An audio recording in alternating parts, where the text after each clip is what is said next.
Hello and welcome to the fourth episode of Speedrunners Dragons, the show where I lead your favorite speedrunners on a daring adventure through a dastardly tabletop world of my creation. My name is adef, and I'll be your dungeon master tonight. Joining us, as always, are Dannyb, Dangers, TheBlackastic, and Patty. Every other Monday night at 6 p.m. Eastern here on twitch.tv/adef, the four of them will be attempting to save the secluded nation of Soule. I'll start off with our regular bookkeeping segment. First of all, welcome to proper spooky season. It's October. All five of us would like to thank you for hanging with us for the past 3 sessions. We've had an absolute blast so far, and seeing you guys engage, both on YouTube and on Twitch, is huge and really, really, really appreciated. So we hope you'll continue to enjoy our fun little show about throwing Patrick into walls, because that's the plot now. And so we hope you will continue to enjoy it as much as we will. So subscribe to our YouTube on that wonderful transition. Never miss an episode again. Type !S&D in the chat, or click the info panel below the stream to be redirected to our YouTube. And if you're enjoying the show, tell your friends. Tell your friends. What you just tell your friends already? Get your pals in on this wacky thing. And if they're not really into Dungeons and Dragons, which is a roadblock we sometimes face, well then, silly, force their eyelids open, duct tape them to a chair, and make them laugh at the funny parts. They'll laugh. They'll laugh. Okay? Hey, also, did you know I'm currently pushing for partner? I know it's not the plug session typically found at the end of every episode, but you know what? It's just me on the screen right now. And I could use any gamer support I can get. If you aren't already, follow this channel, and if you see it I've gone live, if you wouldn't mind popping the stream open, even to lurk, it would be immensely helpful over the next few weeks as I try to boost that average viewer count. Lastly, and this is new news, if you happen to tweet about the show, use the hashtag Speedrunners and Dragons. It will create user engagement. Now, without further ado, let's pop into the recap from last session. Riding into East... Let's get a music switch. Let's get a music switch, shall we? Oh, this is perfect. Riding into Eastern Soule, our heroes found themselves on the outskirts of a ruined town named Yalath. This town, once a bustling trade town found in the Tiberian hills, appeared completely obliterated. Our heroes encountered a large, spidery, humanoid-like monster, and after defeating it, they met some of the locals who had hidden below a ruined tavern. The locals described what had happened, and our 4 adventurers knew that they had to rescue the large group of people that were kidnapped by the spidery folk, likely to be eaten. Traveling to an old elven keep, our heroes found some spidery lads out front, and then were met with a pesky puzzle regarding a murderer's sentence. After solving it, Gouger did some skillful tumbling gymnastics across a large courtyard to speak with the prisoners. The group then encountered a massively horrifying spider queen who nearly killed Grum without even knowing she'd been fighting against him. Lucius then decided it was time to kill the spider, and so he did, with fire and poison and a vengeance. After freeing the prisoners, the group traveled to the Tiberian forest and made it into the wondrous city of Tyber. This 3-tiered, forested masterpiece of tree architecture captured our heroes as they found themselves amidst the evening portion of the Day of Shops, an annual festival which honors the commerce of the city and the champion of Tyber, Khianna Byrne. They bought some wonderful pillows before being led to the King's Hall by a kind elven guard named Shalesh. She led them to the large staircase, which in turn led to the hall, and she bid them adieu. The group then had their meeting with a weirdly lethargic young elven king named Balyor. Balyor and his fastidious attendant Adnan quickly refused the group's request to be led into the shrine of Khianna Byrne, the Tiberian champion. Adnan insisted there was nothing wrong with the shrine, and after being excused from the King's Hall, the group met Luck, a hardy, very confident half-elf.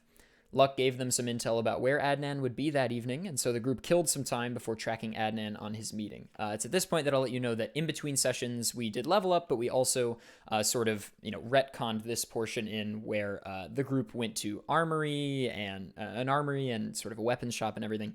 And so they have done weapons deals and sales and all that nonsense. So that happened encapsulated in that. And after rolling a ludicrous number of 20+ rolls, Gouger was able to sneak and see a conversation take place between Adnan and a hooded woman. After eventually being seen, and I do emphasize eventually, Gouger and the gang made merry chase through the town, running from the elf guards. Shalesh managed to hide the group away in a strange room in an alleyway, saying she was going to go to try appear as though she had been searching with the rest of the guards. She said she'd be back in a matter of minutes, but then a much larger amount of time passed. The group attempted to unlock the door, found it locked, it seemed magically sealed also, and when all hope was lost, our good friend Luck blew the door down and greeted our group with his characteristically loud laugh and rambunctious accent. Welcome to episode 4 of Speedrunners and Dragons. Alright, gang, you're on. We're here. This is where we wave. This is where we wave. Yeah, smile and wave, boys. Awesome. Well, we're all met. These are the boys. Again, if you feel so inclined, and you really should, follow all these lads at any point tonight by typing !follow in the chat. See their respective streams. They're all fun characters, and they play lots of games, and we'll talk about that a bit later. But without further ado, I think we should kick things off. So, boys, Luck has just opened the door for you, burst it down, in fact, ridiculed you for getting captured, and now the city's looking for you, and you got stuff to do. So, Luck, do you know the name of the woman in the castle guard who put us in here? Oh, it's that woman who helped you. She helped you find the keep, did she not? The Hall of Kings. It begins with an SH, I think. Is it Shalesh? Is that the one? Possibly. Shalesh? Sounds right. I wasn't ready for the character whiplash, man. That got me off guard pretty I bad. didn't know I was going to have to do it immediately either, if it's any consolation. Thank you, Danny. just like completely like, anyways, here we are. Oi! What's going on, man, mate? Sorry, I had to say that. That completely like, whoa! Okay. I agree. Okay, so Shalesh. Got it. All right. So yeah, her name is Shalesh. Yeah, so do you have any idea why she would have left us alone? She told us she was coming back for us. Maybe she got captured or something, right? It's possible. I mean, she said she was helping you against... It's not what her job is, right? So probably not. So maybe they found her out, somebody saw her do this or something, I don't know. What if she did it? That's also a possibility, mate. Look, So, I don't now have... what?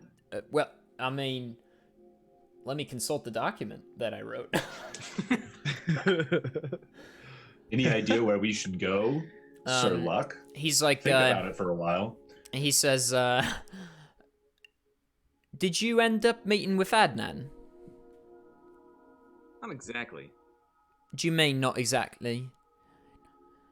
I'll let my bird buddy over here explain it. Well, they seem to be going on a little bit of a secret meeting. I had to sneak my way in and figure out what they were talking about. He was mumbling about some sort of deal, and really kind of contemplating whether it would be good for the king. But we got caught, and that's why we're here, because we had to run for cover. Did he run after you also? Or did he just send the guards after you? You know, that's a good question. Because if he just sent the guards, I can tell you where we can find him. Is that where we go? If That you is like. quite pertinent information. I mean, it feels like there's some unanswered questions about this deal and such. I think that'd be good. Let's do that. Fuck it. Follow me, mates. And he walks out of the room, and it's been some time since the guards were running after you. It was, ostensibly several hours had passed, both in the initial wait, and then you tried to get the door down, and then eventually Luck saved you. And so the city has died down, and it's quite late at night. I mean, it's very early morning, late night, but at the same time, it's almost like, I hate the phrase, but too quiet, in the sense like there's nothing going on. You don't even see really any guards around, and it feels like they should be prowling the streets for you. If you look to the lower levels, because I think you're on the second tier right now, and if not, we're just going to say that that's true. If you look down to the first tier, then you can see some guards like patrolling about, but you feel like it should be a greater number. And Luck sort of says, he says, Adnan lives on the third tier. I can almost guarantee that's where he is right now. Probably in his house. Shaking in his boots, the fucking coward. Will lead us there, I think. We should go there, right, fellas? We should go talk to Adnan. Give him a little spicy combo. Well, I do think we deserve some answers. But He is it really says- going to be that easy? He says, well, you got me around. Can't be that hard, can it?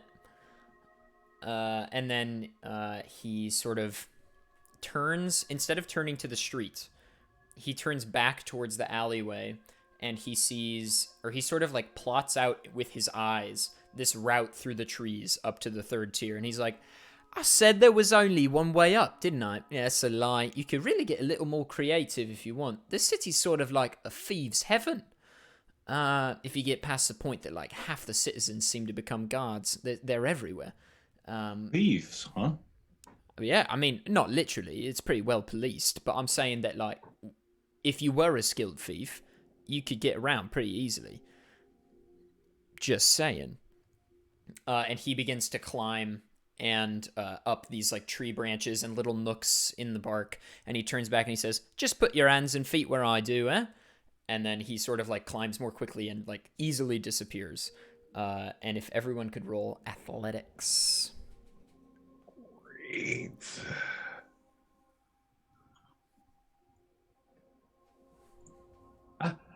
No. Grum. No. Hold on. Okay, Gouger. 9. Caius. 12. Okay. And Lucius. 11. Grum. 14. Okay. Gouger, you have a little slip up on one of the knolls, and you fall, but you manage to catch yourself at the last second. And some leaves sort of like get rustled and fall to the ground. But all of you are able to climb up behind him, and within a matter of minutes, you're on the 3rd tier of the city again. And Luck, sort of motions over at you quietly this time, and everyone needs to roll stealth now. Favorite. Oh, we're rolling stealth again, huh? Yeah. Good luck, everybody else. Oh my god. Yes, That's Grum. That's a natty 1. Tough. Gouger. 18. And Caius. 9. And Lucius. 9.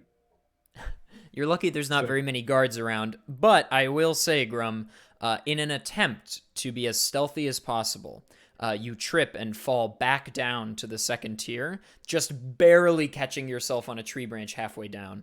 And we'll say you take 1 hit point of damage. Fucking trees, man. Trees, walls, windows, what won't hurt you? Stationary things. I don't like them. But moving objects, that's fine. Just okay hit them with with your those. sticks. As long as they're not spiders. Yes. So the Spiders long and stationary the long things. list of things grows ever longer. All right, but you're able to climb back up, and the lot of you are able to sort of, weave and dodge in between little like tree clearings and then little gaps between trees and onto another, sort of wooden path. And Luck leads you over the course of several minutes to a very modest home that's sort of carved out of a larger, thick tree trunk. It's not sort of the like mansions you become accustomed to hearing about that are on the 3rd tier. It's probably a 2-story, maybe 1 or 2 bedrooms. It's fairly modest for what you've been accustomed to expect here.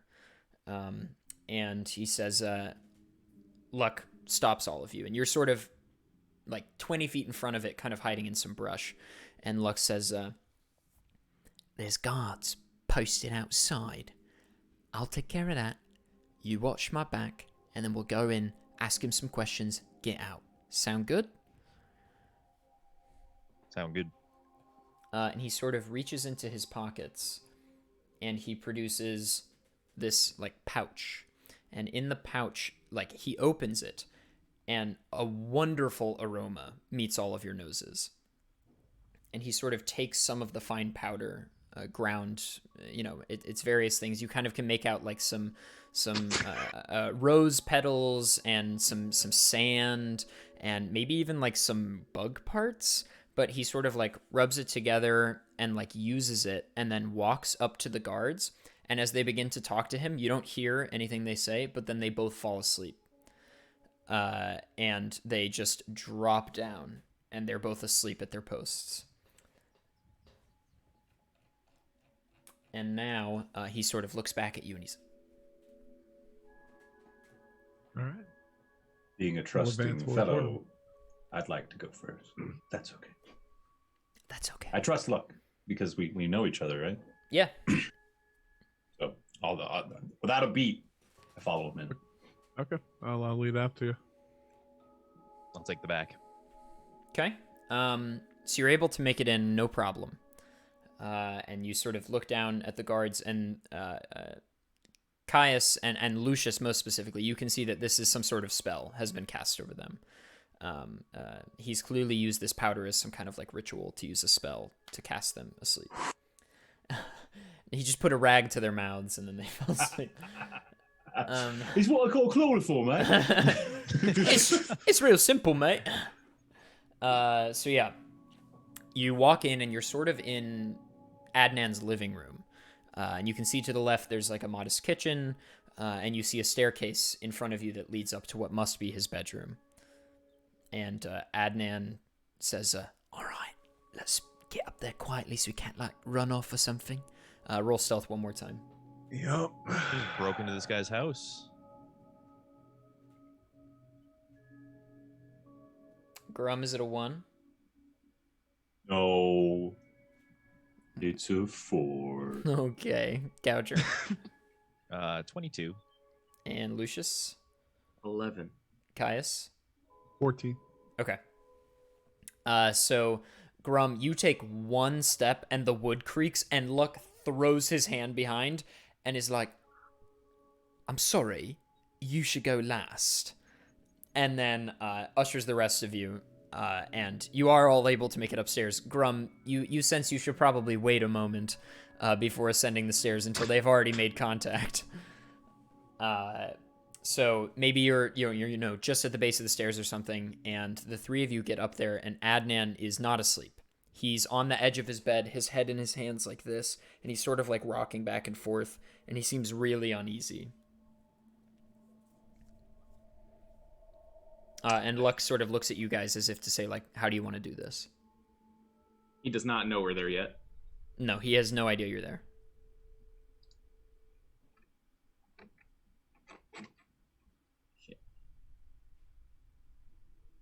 I mean, we're not gonna go out and snuff him. No, you need to talk to him.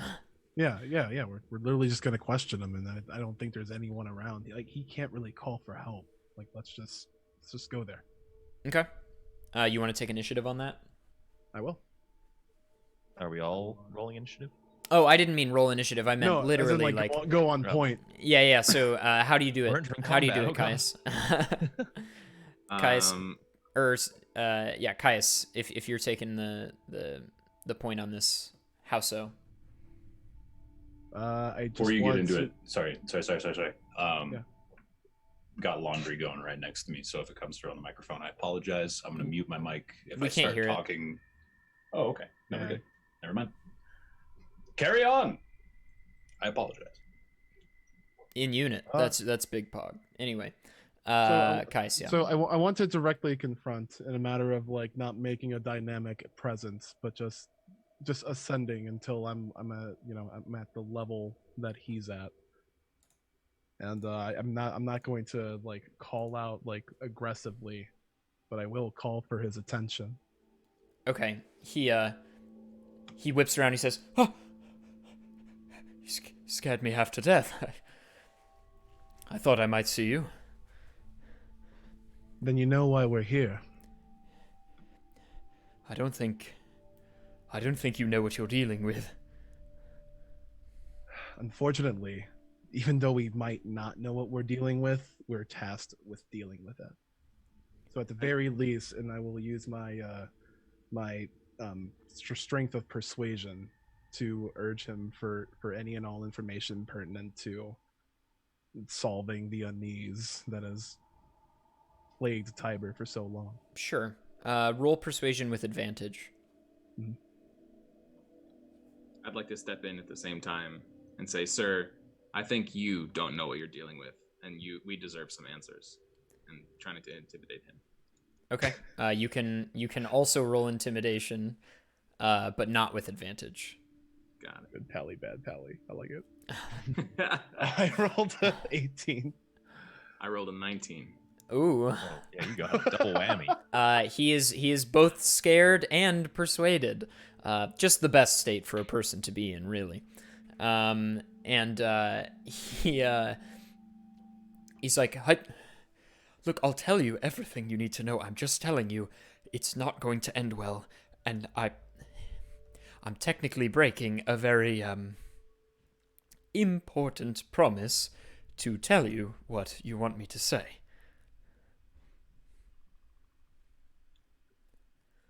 But you do know what will happen either way. If we know about your meeting, and while we not know exactly about this deal, you do know that this isn't good for either you, I, or the people of Tyber. And this is happening all over the land. What we come to do is extinguish the evil. And quite frankly, especially as a half-elf, I'm really disappointed in you dealing with such dark dealings. It's not on... I don't want to. I don't have a choice. If you say what you say, and you really think you can fix this, I'll take you at your word, and I'll tell you what I know. But you must... You will convince the king to aid us. I will do what I must. Protect him, and me. I'm getting shafted here, too. You'll see. Look. As long as you tell us what we need to know, I swear to your protection, yours and the king's. Some time back, I was roaming the Hall of Kings, sort of just doing my duties as the right-hand man of the king, and these shady figures sort of appeared out of nowhere. All my guards, I assume as much.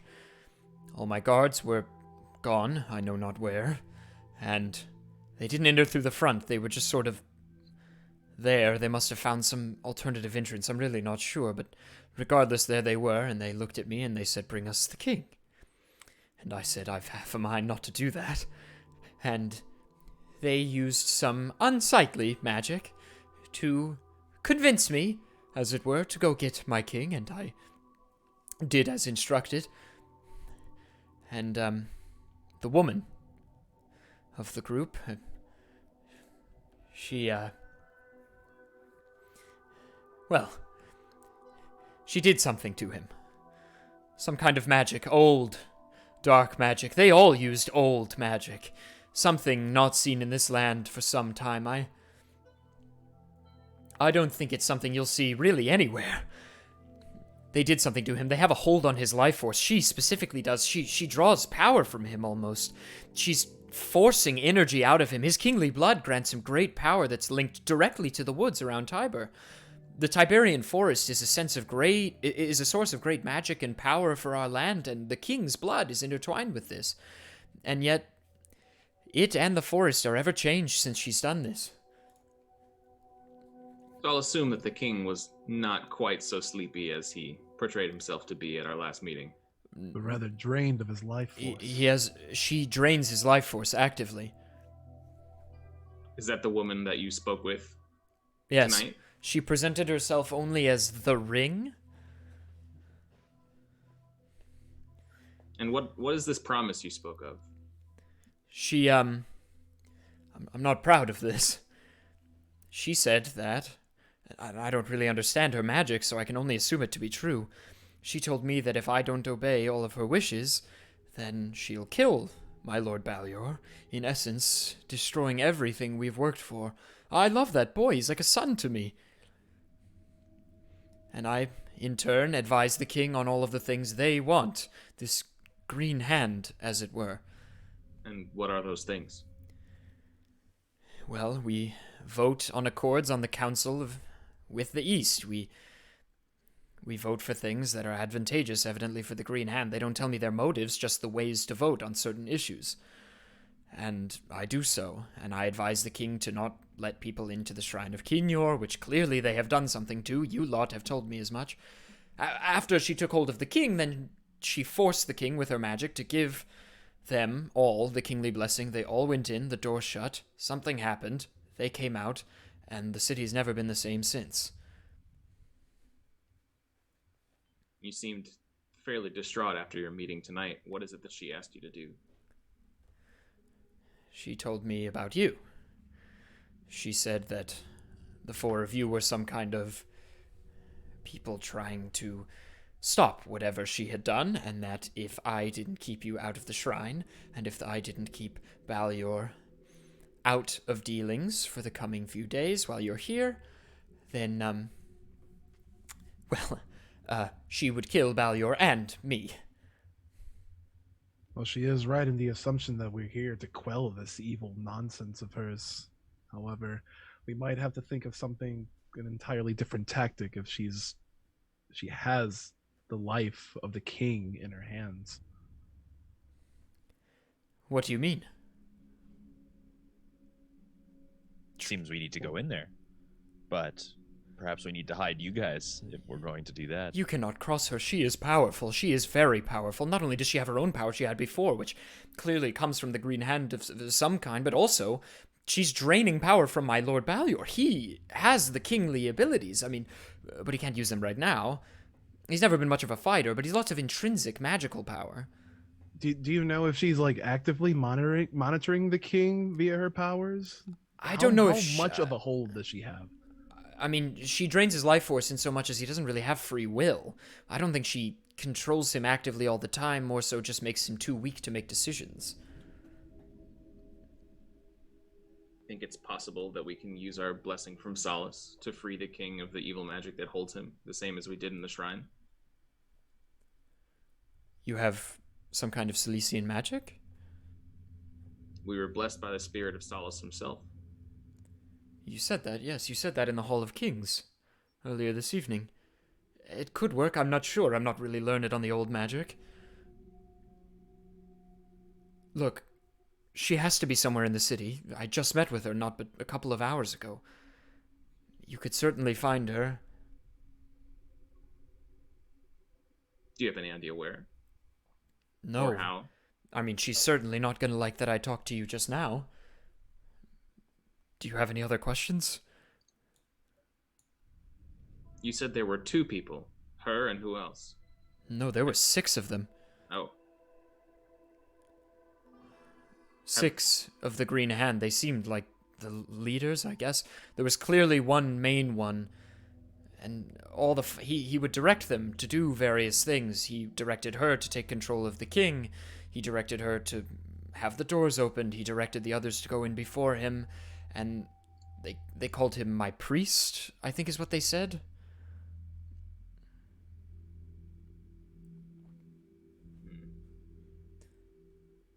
And as he says this, as Adnan begins to describe this encounter with the 6 of them, suddenly a green handprint appears on his chest, and the ring finger, specifically on the hand, is lit a deeper green than the rest of the hand. And the hand then begins to emanate a slow light. It starts pulsating, sort of similar to that which you saw on those green hand grunts that you killed in the Silesian woods. And Adnan looks at it, and then he looks at you quickly and begins to plead, no, please, not me, no. He looks around at the exteriors of the house, almost like searching desperately if there's anyone around, and he's sort of like looking all around, and Luck then puts his arm around all of you and gets in front of you and starts pushing you backwards. He's like, get out the way, lads, get out the way, something's about to happen. And then he says, I did everything you wanted, why? No. And he is clearly aware what is about to happen, and he's talking to someone he knows not where. Clearly, whoever did this to him is, he thinks, nearby. And he looks at you, and his last-ditch efforts, he says, save him. Save my home, please. Tears begin to form in his eyes, and he begins to utter his last. He says, I beg of you. And then with that, the hand's light begins to travel across his body, eventually erupting to the familiarly deep flames you saw in those green hand grunts. And he quickly As quickly as the hand appeared, Adnan is destroyed into a burst of green, his clothes left behind a memory of his former shape.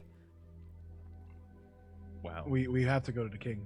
Everybody roll perception.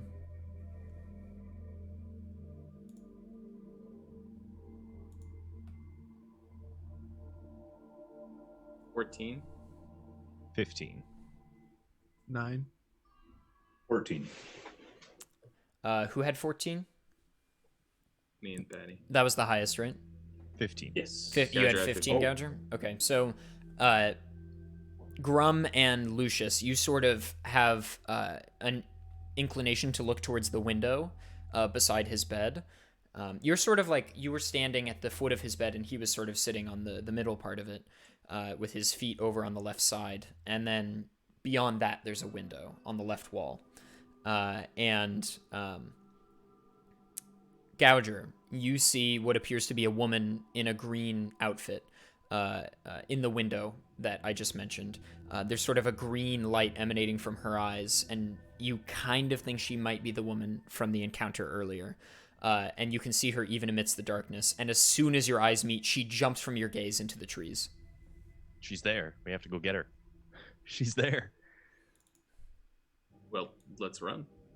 Lead the way. Do I know which way she went? She jumped towards the entrance of the house, that side. So I go darting in that direction then. Okay, you're able to make it down the stairs, running as fast as you can, and you make it out the front door, and you just catch a glimpse of her to the left. She sort of like descends fireman pole style down this tree, and then she like grasps branch by branch, and she's flying down the tree. And then she jumps off down onto the second tier and makes sprint. Do we think we can catch her? She's going How fast. fast can you run? Yeah. I mean, You how fast can I? You think you might not be able to catch her, but you can definitely see where she's going if you Right. follow her. Then post haste. How I give far away chase. is she right now? She is all the way down on the second tier. I don't remember exactly what I said about how far apart the tiers were, but she's not close. Okay. Well, Right. just kind of follow the same path and hope for the best. Hope to see. Yeah, should we take a climbing shortcut down? Yeah. Same way we came up? Luck agrees as well. Let's do that. I'll be last. I still got all this plate and all this chainmail on me, so I'll. I'm still embarrassed. Everybody roll athletics. Oh boy. The Oh, DC's no. lower. You're going down the tree. What'd you get, Gouger? 3. Okay. I got a 3. Well, 3 gang. Luck got an 8. I got a 12. Oh, shit. 20.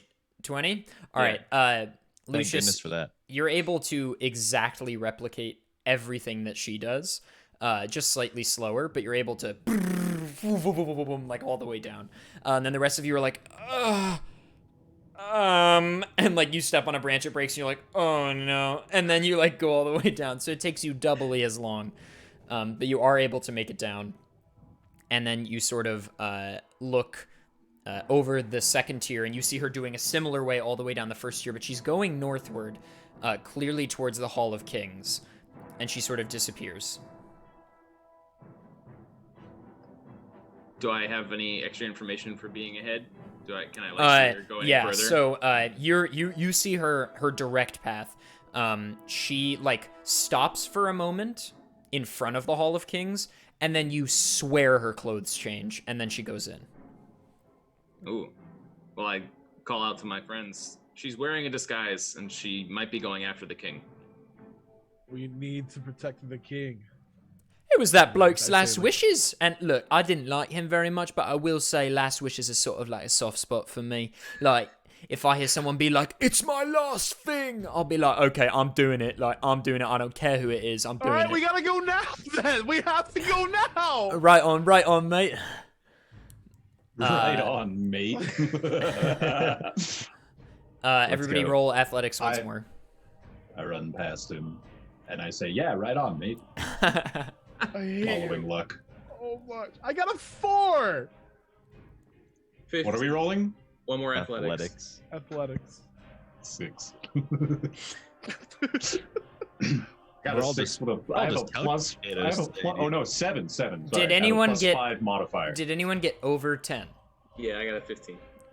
And everyone else is Damn. below 10? Everyone else Yeah. is really Alright. tired from that rest we had in that little room. Luck got a 10. So the same thing happens. Lucius is able to make it down quickly. Luck is shortly behind, and then the rest of you are again quite slow. So she has clearly made it a great distance into the Hall of Kings, probably doing whatever she wanted to do by now. And now you're all on the first level, and you're just on the, if that's north, you're on the eastern side of the Hall of Kings, sort of like, you know, perched just by those great stairs from last session, kind of like able to look in a little bit. And there are 6 guards within the hall, and I guess I can change the music to something a little less crazy now. 6 guards ain't crazy. All right, we'll keep it. We'll keep it. So there's 6 guards inside, and they're posted like at each of the 6 big pillars on the inside. You know, every 10 or 15 feet or something. Very classic. Gotta protect those pillars. Gotta protect them, dude. Other than that, there's no guards out front right now for some reason. And yeah, that's the lay of the land. And Luck says, all right, what's the play then? Well, the guards are sworn to the king, no? So if they haven't been turned, then perhaps they'll be able to tell us where she went. Yeah, but you said she changed? Yes. It's very likely she just disguised herself as a guard just now. Yeah, I'm feeling like what the bird guy just said. I'm feeling like that's probably apt. I'm thinking she probably got in there, probably walked right past them on some official business or some shit, right? And then I'm thinking they didn't even bat an eye. I bet we can't convince them. They are loyal, those guards. And if they think you're lying about getting to the king, by the way, I don't know if you remember this, you're all wanted. True. I can go in there. Let me go in there. I'll go in there. What are you gonna do? We'll see. I'll figure it out as I go along. Figure it out. I want to go too, but okay. What if we go in there and tell them of the king's right hand man's passing? Like we literally just saw him go up in flames. Like they had to be at some sense of alarm to that. 2 problems. 1, what if she just announced that? 2, then you're going to look like the guys that did it. 2, what if they hear that and they're like, who would like to tell us that they killed Adnan? Would it be the guys who Adnan said to go kill? That seems likely to me. Are we really just gonna have this guy wing it? He's like, Wing it, Lucius? baby. Hey. he looks at you and he says, luck runs in my family. And then he pulls out a 6-sided die. In the actual, he pulls out a 6-sided die. This one here is kind of like it. It's a very nice, like, almost like metallic, heavy die that looks worn. He's used it many times. And he says, oh, what's his thing? He has a thing he says. Where is he? No, his character. I have it here somewhere. There it is. He says, he looks at the die intently and focuses on it and says, it's all just a roll of the die. And then he rolls it onto the ground. Oh, he rolled a 6. And he says, perfect. And then he just waltzes right in. And he's in there for all of a couple of minutes. And what you see is he walks up to the first guard on the left, and he talks to him for a moment. And then that guard walks up to the second guard on the other side and talks to him for a moment. And then they look around, they're like, and then they walk up to the 2 further guards. Then the other 2 guards come down. Now all 6 of them are talking to Luck. And Luck looks like he's telling some, like, amazing story. And then he goes like this, and all 6 of them fall asleep. And Well, all right then. he walks back outside and leans against the doorpost, and he's like, was that good enough for you? I'll take it. That's fine. Thank you. Enough blood. But I like it. These mates seem nice. I don't want to take care of them. I just like blood. Okay. The blood on the king will be on your hands if we don't make it there soon. Now let's go.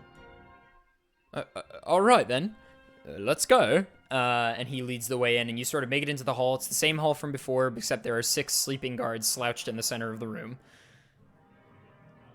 And you sort of, he steps over them. You're welcome to do the same. I'm afraid to. I got you. You can walk around if you'd like. I'll take the few steps around. I'm not too confident in my ability to be nimble right now. Sure. And he leads you. You saw where. Now I am gonna change the music. You see where when you were in here the first time, Balyor came out with Adnan out of this like room on the left, and so he sort of leads you in there because it's the only exit from the hall, and it's behind and to the left of the throne, basically, or like this great chair that he met you guys in. And let me scroll back up.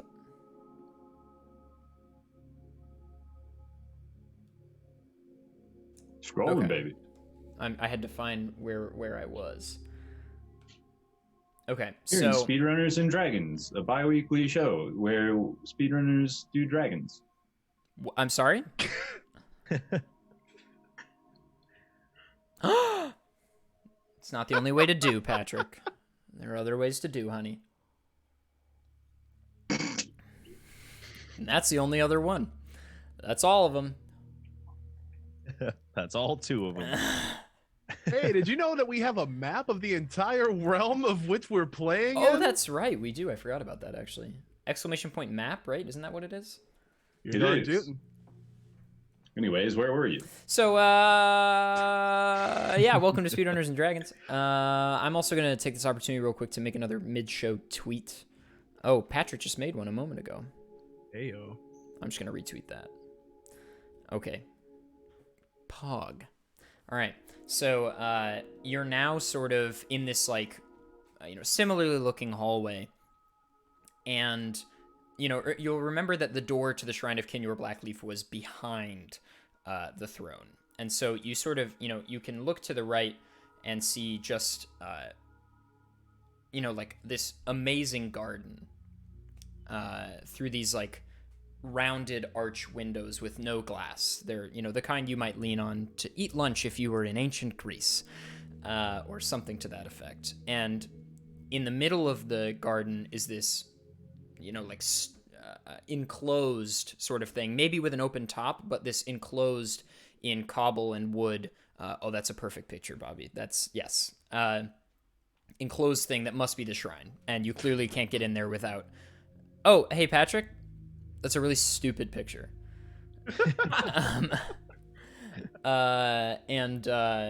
You gather that that's what you must have the blessing to enter. But the garden is here, and it's this amazing moonlit garden. Sort of the moonlight's trickling down through the trees into this garden of lavish blues and greens and pinks. You turn to the right, and as you turn, you see one more guard at the end of the hall, kind of like dozing off a little bit.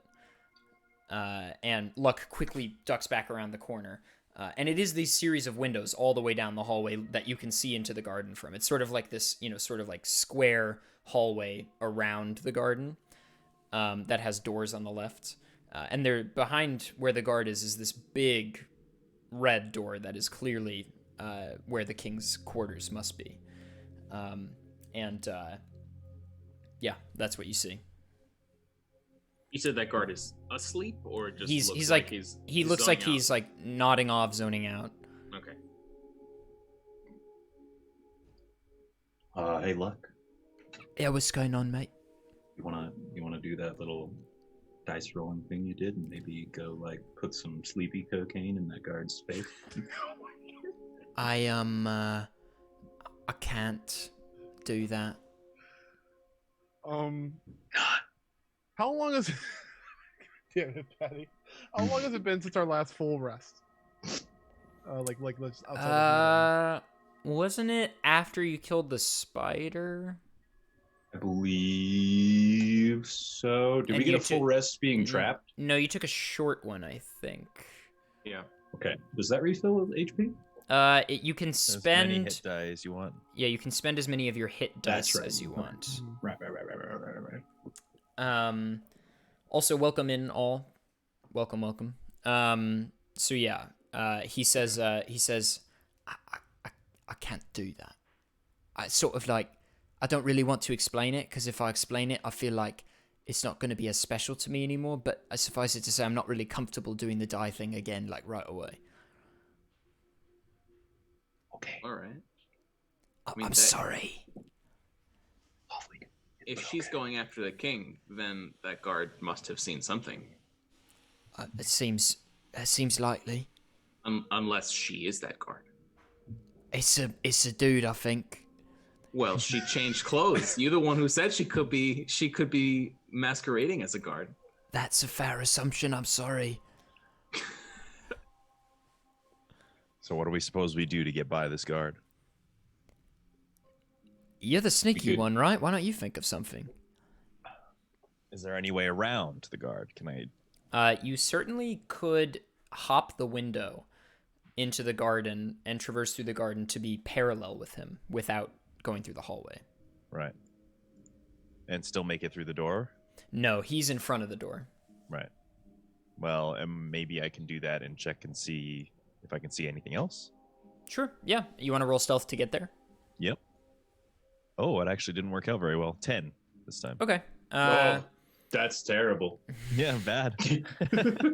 So you sort of hop the window, and now you're sort of in this, dense flowers and bushes, very similar to what you were sneaking through, only but a couple of hours ago. Indeed. And you sort of make your way through the underbrush, and you can see that you're now even with him, but you have made some, like, noises along the way of, like, brushing flowers and stuff. So he's sort of, like, awake now, not cognizant that someone's there, but he looks like he has heard noises and is now at least awoken. He's like, what? Okay. And you can, yeah, go ahead. Oh, I can do what now? Nothing.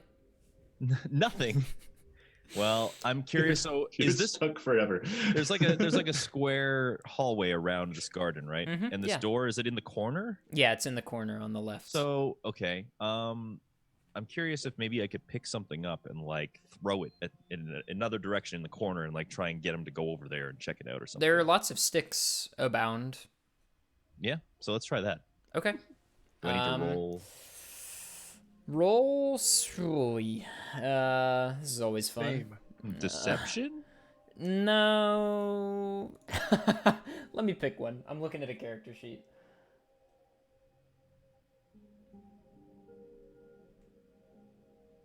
I was inclined to say sleight of hand, but I think athletics, actually, because you're trying to accurately throw an object. Fair. Let's just say overarching, I think it's dexterity, actually. Just dexterity roll. Yeah, just roll dexterity. Oh boy. Well, That should be to your 22. benefit. Yeah, okay. Yeah.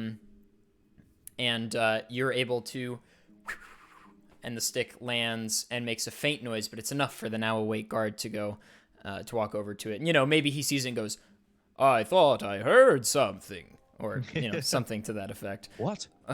There. Could have Can I from over here.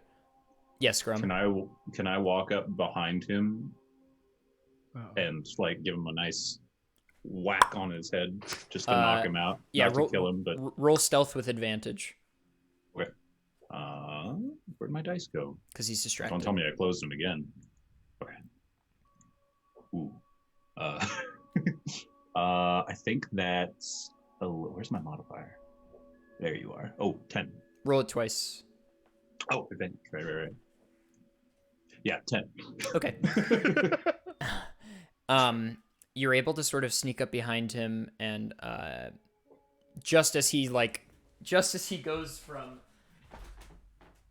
to this, he's in this, and then he's like, could have sworn I heard something, and begins to turn around.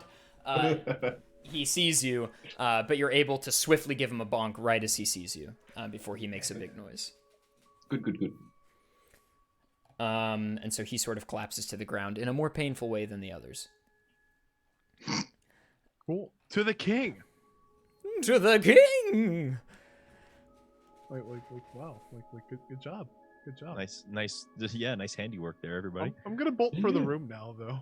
Okay. You get to it and it's unlocked. Ooh, not good. Kick that door open, dude. As you swing it open almost too easily, like it's just been opened a little bit ago. You are greeted by a very lavish room with this amazing bedpost that is like wood that goes from the ceiling to the floor as part of the ceiling and the floor, and then this, like elegant mattress behind it. Oh, I can't see, Patrick. Is there a bed in that image? The chair, it looks kind of like a bed. Yeah, it's kind of like that. And so it looks like the king is asleep in the bed, but the covers have kind of been like tossed a little bit. And then, there's like a bathroom on the left, and on your right there's a chair and like a little desk as a study and a nice window that overlooks some trees on lower areas of the city and so on.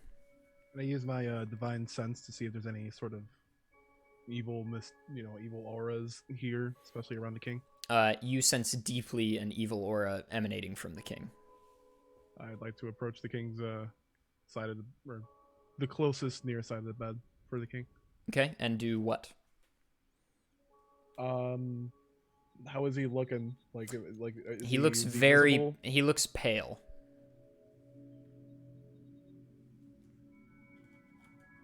I'm gonna turn to Lucius and who here had the theory that that our magic would work? It was you, Lucius, right? Yes. Yeah, I'm gonna question, do you think this will actually for sure work? No, but if it's even remotely in the same class of magic, then it couldn't hurt. Solace didn't give us this power for nothing. Of course. I place my hand. Which shoulder did we have the mark on? Is it our right shoulder? God, The right shoulder. I think it's your right shoulder. All right. I put my the same side as the mark. That Thank you. hand. Yeah. I put my hand on the king's shoulder, and I try to focus on the aura emanating from the king. When you. Oh, go ahead, Bobby. You were gonna say something. No, I wasn't. In Pokemon, when you press select when you're indoors and Oak's words echo, and it says you can't ride a bike in here, Solace's words echo. You need two. You remember in the recesses of your brain, two of you have to be for the magic to work. The two of you have to. I call on my paladin buddy Oh. to join me. Yeah. I'll place. yeah. I wasn't gonna, So worried about the king just standing there. Oh yeah. asleep, standing up. Oh yeah. Okay. Prestigiously. Yeah. I will place I my got right. this. We're good. So the two of you place your hands on him, and initially you feel that he has vitals, but they are incredibly faint. It's as if his heartbeat is holding on for dear life, and might not even be breathing. And when you place your hands on him, you feel the power of Solace flow through your right hand, sort of like blue light travels down your arm, almost beneath your skin. It is beneath your skin. It looks like veins of magic running down your arm and into your hand, and then they travel along his body, and he sort of emanates for a moment, and he starts breathing, but is still unresponsive. So he begins to breathe more steadily. And so you feel as though perhaps you have kept him alive. Will my lightning breath help to bring him awake? Let's save that for when his heart stops and we need a defibrillator. There we Got go. it. Let me know. Defibrillator, a very ancient word. Yes. It just came to me, just like the thought of needing two people. Yes, exactly, same thing. Yeah. Do I get the sense that the king could be healed in the same way that someone might be able to be healed after a tough battle? You do not. This is otherworldly. Got it. Do we see anything ahead. going on since he's just kind of incapacitated but alive? Do we see There anything is. wrong? Let me see. Gouger, roll perception. Oh no. 3. It's a room. We're doing great today. Luck sort of taps you, and let's see if he does it, actually. I'm not just going to say he does it. Nope, he rolled a 3. Can I perceive since I asked? You can roll investigation, Patrick. Oh, okay. That works. Oh, I am a detective today, and I rolled. Where is my... is that minus? Shit. Okay, I'm a really drunk but very good detective. Roll a 17. Cheers. You're looking around, and you see, like, on the far side of the room, next to the window, you see what looks like a piece of wood on the wall, like a plank, that just doesn't seem right. But ho, lads, near the window, a plank. It is wrong. Observe. Plank? A Is that- plank, you say? Indeed. Let us investigate closer. All right. Well, I go over to it then, as quietly as possible. I don't know what's going on, if he's sleeping or whatever, and I put my hand on it and just push it. It and falls. It goes in and then comes out, and falls to the ground, and it's just wide enough for a person to fit. Only one, though. Well, I mean, you could go in one by one if you'd like. Yeah, all right. And beyond, you see a section of the garden you hadn't seen before. It's walled off, actually, by thick vines and trees and roots. And it's sort of a very enclosed part of the garden. And then at the end, there's this magnificent white tree. It's not tall. It just has incredible interwoven sort of like bark on it. And what almost looks like a face on the wood. It doesn't look human, like it doesn't have like pupils and stuff. It just looks like almost carved, like 2 slits, 2 nose holes, and line where the mouth would be. Like a weirwood. Yeah, I was gonna say very Game of Thrones. Yeah, but it doesn't. It's not like crying blood or anything, and it doesn't look that human, because I feel like those do look quite. Anyway. Well, should one of us stay behind with the king while someone goes to investigate whatever we've just revealed? Yes, that's it. For sure. Navi, you've come. Navi, there's a boy in the forest. Wait, hold on. You gotta see.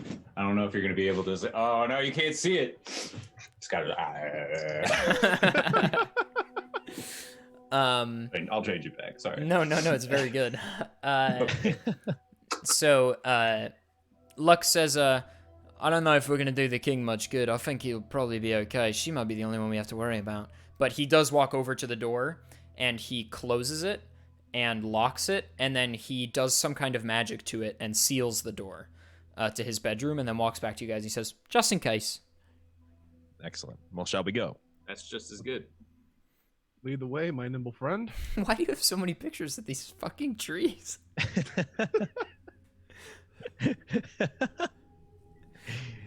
Oh, yes, I'll lead the way then. Okay. So you exit into truly the most splendid, like, enclosed garden you've ever been in. You're instantly filled with a sense of ease and wonder at, like, the variety of plants and the diversity of color and the moonlight sort of trickling in. And this tree at the end fills you with determination, not to quote Undertale on accident, but I can top you. You ready? I Yes. found out I could do this last year. Yes, do it. No, I'm not doing it. It's not good. My mouth is so dry. That's pretty My mouth good. is so dry. That was pretty good. I don't know. I liked it. Nice. Oh, that's very good. It's not top notch. I can do better. I No, promise. no, no. That's 9.5 out of 10, man. I can hear the song. I can hear the song in my head. Do do do do do do do do. Okay. So, I can vouch for him. Clearly, somebody I know in person has heard me do this because I think it is hilarious. So.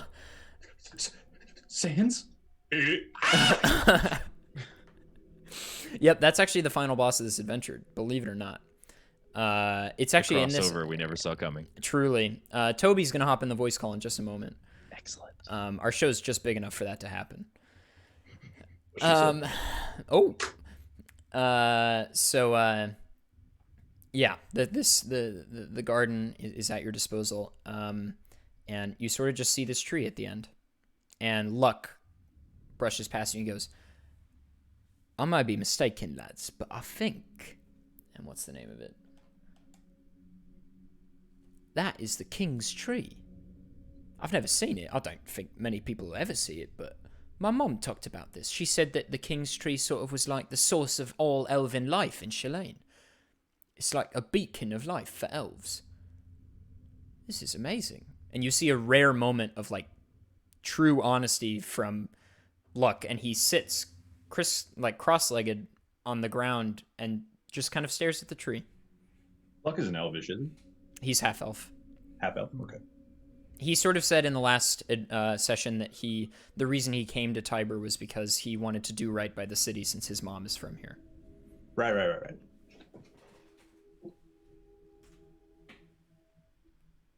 I turn to Caius. Oh, sorry, go ahead. I turn to Caius and I ask him, well, what do you know of the King's Tree? What would he know, Mr. DM? Caius, roll history. Very good will. While Caius is scratching his chin, I say, looks like a tree to me. 15. Got a funny face on it. Oh, yeah, I see it. Oh, that's crazy. Caius, when you were studying your paladinship in the Tiberian Hills, you studied under an elf, and I think so. We're gonna say that happened, and you remember him giving you several lessons about the King's Tree, and you can double what Luck is saying. It is said to be the source of elven life. The first elf was supposedly born from saplings from the tree. And supposedly if you focus for many years and pray near the tree, you can begin to hear its thoughts. But it doesn't speak. And these are all sort of the legends about the tree, and its root system is supposed to be deep and vast, and unseen, and, proliferate the elven species, as it were. Yeah, this is way beyond any comprehension, especially for my paladinship. Me being a half elf, this is definitely the source of like everything that has been about me, or at least half of me. But if we're led to some place so sacred, then I only grow with unrest. Well, you might be in danger. You have the ability to sense evil magic. Can you sense anything wrong with it now? Can I use my divine sense again? I don't know. Yeah, you can. You can do it maximum 1 plus your charisma stat per long rest. Oh, okay. Word. Yeah. Divine sense. That's the gouger on. The King's Tree is not emanating dark magic or anything like that, but you sense, almost in the way that a cold draft comes beneath a door, you sense something evil coming from within it. Within the tree? Mm-hmm. Within the tree, like it's been tainted, right? Sort of. Gouger, roll perception for me again. Can do. 13. You catch a glimpse of something almost shining. It looks like lettering in front of the tree and to the right. All right. On the ground. Okay. I go investigate. See closer and see if I can. You sort of move some dirt and some dust and some leaves aside, and you see Thieves' Cant written out. Oh, great. And it says, "Only the king may make the tree speak." All right. I relay that back to the group. What is Thieves' Cant? Thieves' Cant is like a series of symbols or lettering that only a thief would pick up on. So thieves leave it for other thieves. It's a rogue ability as well. So. Gotcha. That's neat. Yeah. Yeah, it's pretty neato. He kept investigating about it in previous sessions. I was like, man, that's cool. I should incorporate that. And I finally found a place to do it. There you go. Well, a handy rogue of the past has given us a little hint here. So, seems we need the king if we're going to interact with this tree. Oh, yeah. Isn't that cool? Meta, real quick. It's so neat that this could have been someone from, like, hundreds of years ago or something. Anyway, I think that's interesting. Yeah. Well, I would like to go and lift the king out of bed gingerly, and I'm going to bring him over to this tree, because if the tree is the source of all elven life, then perhaps a little interaction with the tree would make the king feel better. Okay. Do you just, like, place him in front of it or something? Like, what's your game plan here? I'm going to place him right at the roots of the tree, right at the base of the tree. And I don't know, just sit next to him, I guess. See if I can observe anything happening to him. Nothing really happens while he's in front of the tree. Hey, how about you go put him back in bed? It's nice. It's nice out. Oh, okay. Yeah. He needs to speak to it. Doesn't that mean he needs to be awake? Well, yeah, I was hoping that being within the tree's presence would help accelerate his healing process and regaining consciousness. But hey, Luck, do you have any wake up powder? I know you got that sleep stuff. Luck walks up to the king and he says, shouldn't he touch it? Shouldn't he touch the tree? Well, Luck, how about you just put his hand on it then? Go ahead, Luck. He's asleep. He doesn't mind. He places Balyur's hand on the tree, and as he does this, the like outline of the mouth begins to open downwards, creak open downwards, shifting left and right, revealing a small opening that you could duck through. Oh, into the tree. A person could duck through? Mm-hmm. Oh boy. Evidently, speak just meant clue for the mouth. Open his mouth, yeah. Yeah. I see. Bobby, I'm gonna need you to switch back to the other picture. Yeah, I know.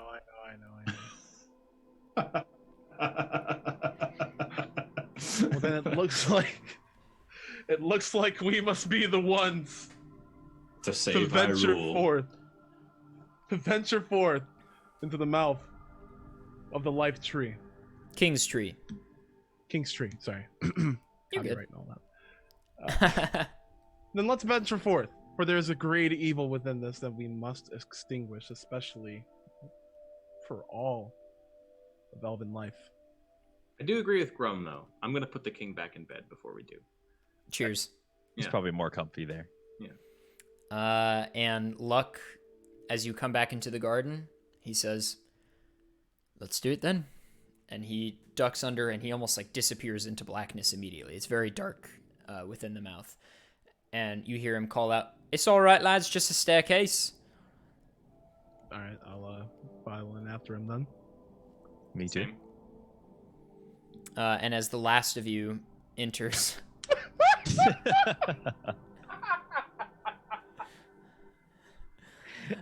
as the last of you enters, a Deku Baba tries to attack you, but if you jump slash quickly, you'll get some Deku nuts instead of a stick, so that's good. There's also some like vines, but they're like cobwebs, you think, maybe, on the ground. So as the last of you ducks in, the door shuts behind you.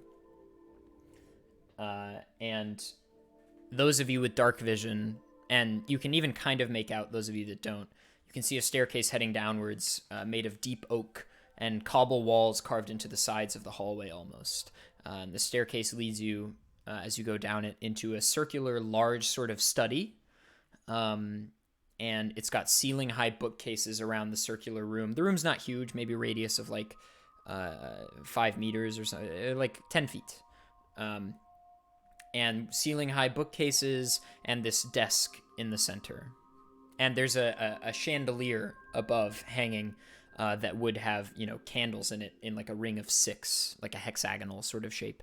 And they're all out. I would like to. I would like to touch one of the candles to see if any of them have been lit recently. It's very high. It's Oh. on the ceiling.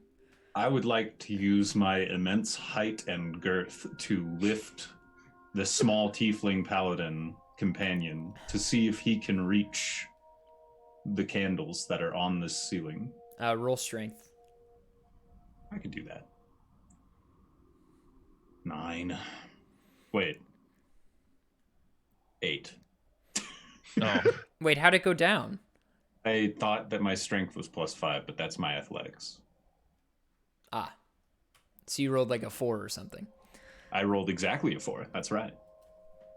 Okay, so you can like sort of lift him up, and Lucius, you're able to touch one of the candles, and it feels as though it has been lit recently. Relay that information to my friends. Someone has been here within the last couple of hours. Maybe even in the last half hour, you surmise. the woman had to have come through here somewhere. So Are there any exits besides the way in? Not that you can see, no. Okay. Would there be anything under that desk or anything? Or on the desk? Caius, roll investigation. 12. As you peek under the desk, there's like a slit that could hold a book. It's like a mini shelf that you would slide a book into, like a holster for books, but A book holster, yes. on the bottom of this desk. And there's no book in it right now, but there's a piece of paper that has clearly been like ripped by the book being pulled out quickly. That's still in there. I would retrieve the torn page and attempt to make sense of it. Can I read it? Is it written in common? Yeah, it's written in common. And it says, oh God, what does it say? It says page 74. And you know how there's the chapter title sometimes in the top right? It says The Tree's Origins. And then the page says, in my experience investigating the origins of the King's Tree, I found naught but trails of God's magic. It's safe to assume that men and women alike were not meant to understand the origins of the tree, only to bask in its wonder. indeed. I'm going to obviously show this piece of paper to my comrades and attempt to... And the backside of the paper, it's the end of the chapter, so there's nothing on the backside. There was a book that was here, and then this is what's left of it. Can we see that book anywhere out on the desk or like? Not out on the desk, no. There are a bunch of bookshelves, right? Yeah. Do any of the books on the bookshelves or anything on the bookshelves kind of look out of place or maybe stand out? Maybe like a not book particularly. that doesn't belong? No? They all kind of feel like they have their place. Okay. There's nothing missing, or it doesn't look like there's anything missing. No, just this page that clearly came from a book. Does the desk have any drawers? Yes. I would like to open those. You find another cut page from evidently the same book. And this is page 30, and the chapter title in the top right says Depictions of the Tree. And it says, depictions of the King's Tree can be found in sonnets, poems, and songs alike throughout history. Elves like to sing, evidently, about the thing that gives them life and splendor. And then it has a series of references to different poems and stuff that contain references to the King's Tree. That was the only thing I found in the drawers. That's it. You also you find like some evidence that this may have been like a study that elven kings have used for generations, like a retreat. Is there a way to light the candles that are blown out? If you come up with some way, then maybe. Oh, we have torches, yes. I have 10 of them. Boy, do you. Apparently I do. Yes.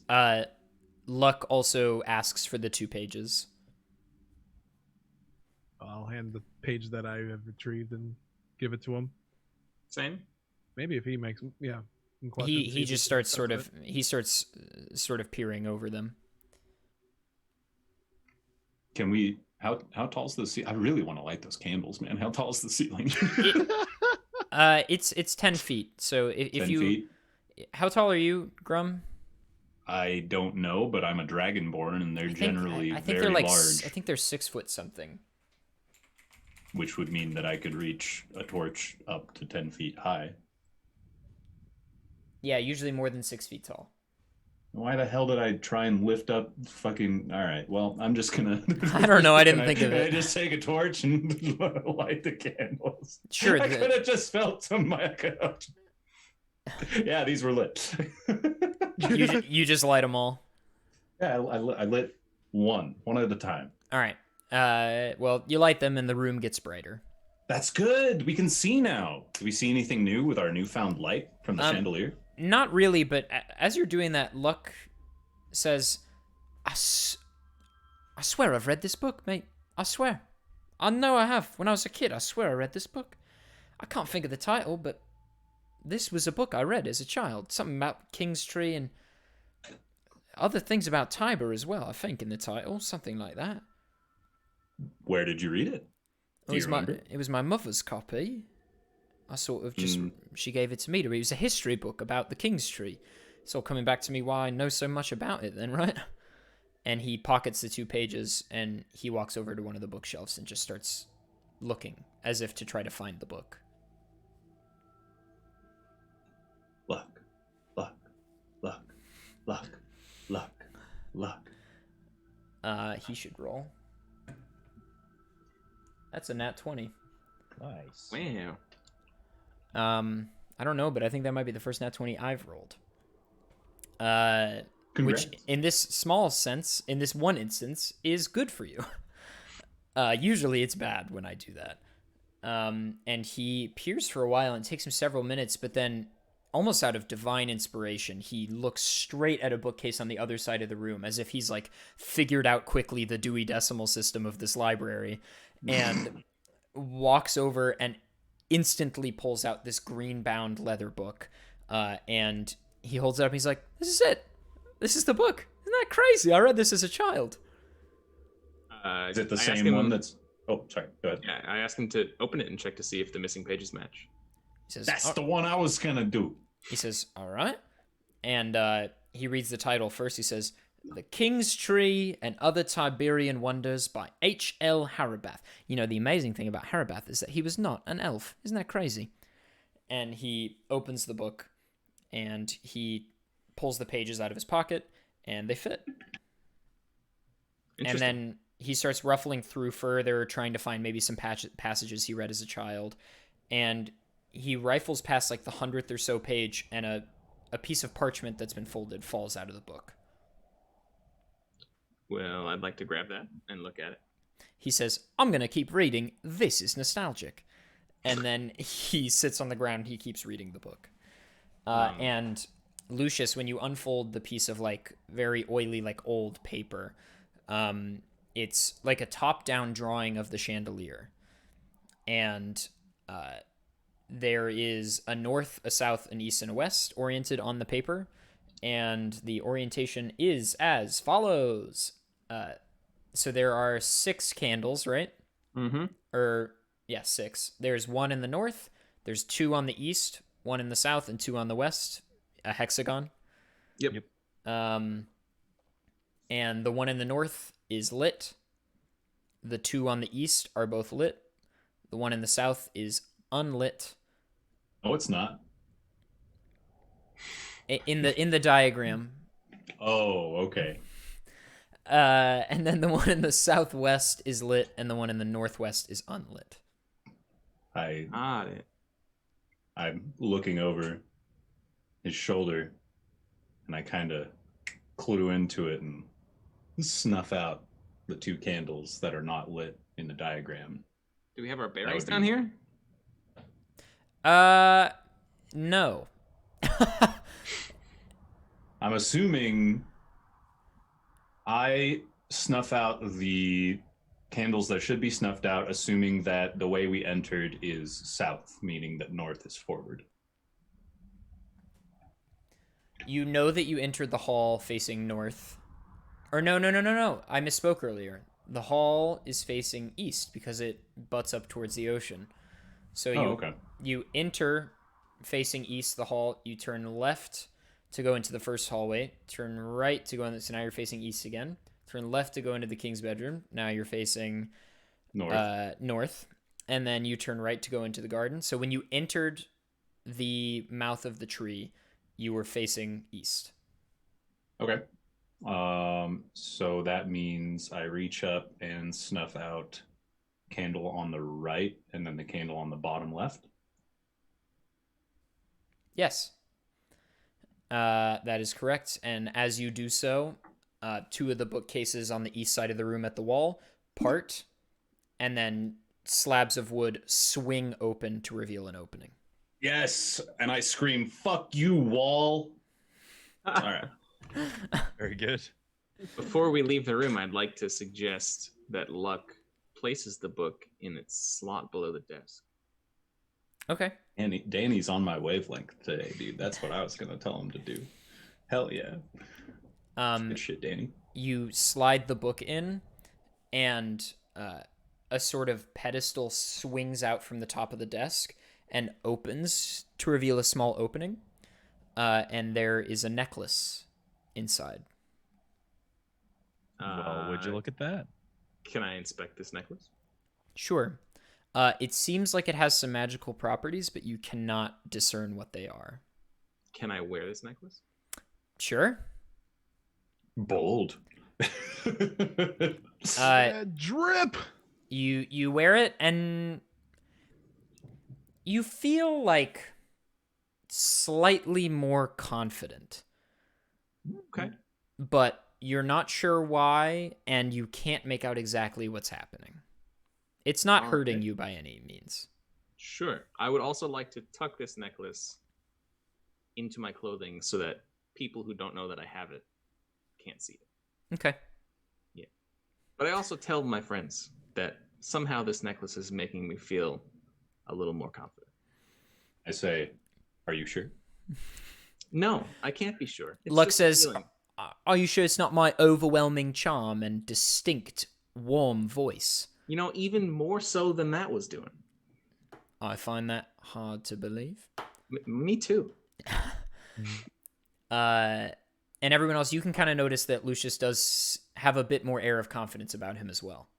Oh, I noticed. Oh, I noticed. I noticed. He Just feeling puff himself. down.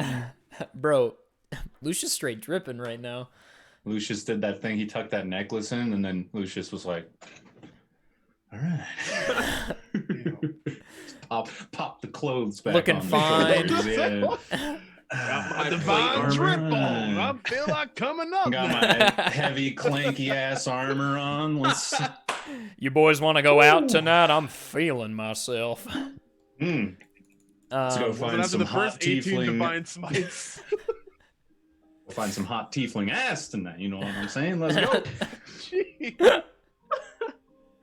I give him a nice hearty pat on the back and say, "Hell yeah, brother! Let's go down that hallway." I think if you wouldn't mind, I'd like to take a break here really Mhm. quickly. I'm going to use the restroom. Gamers, we are at the midpoint. If anyone is staying behind, if they wouldn't mind doing a big old plug for the show and an update of what's going on, that would be much obliged. Need to refill my water. If someone wants to take the helm on that one.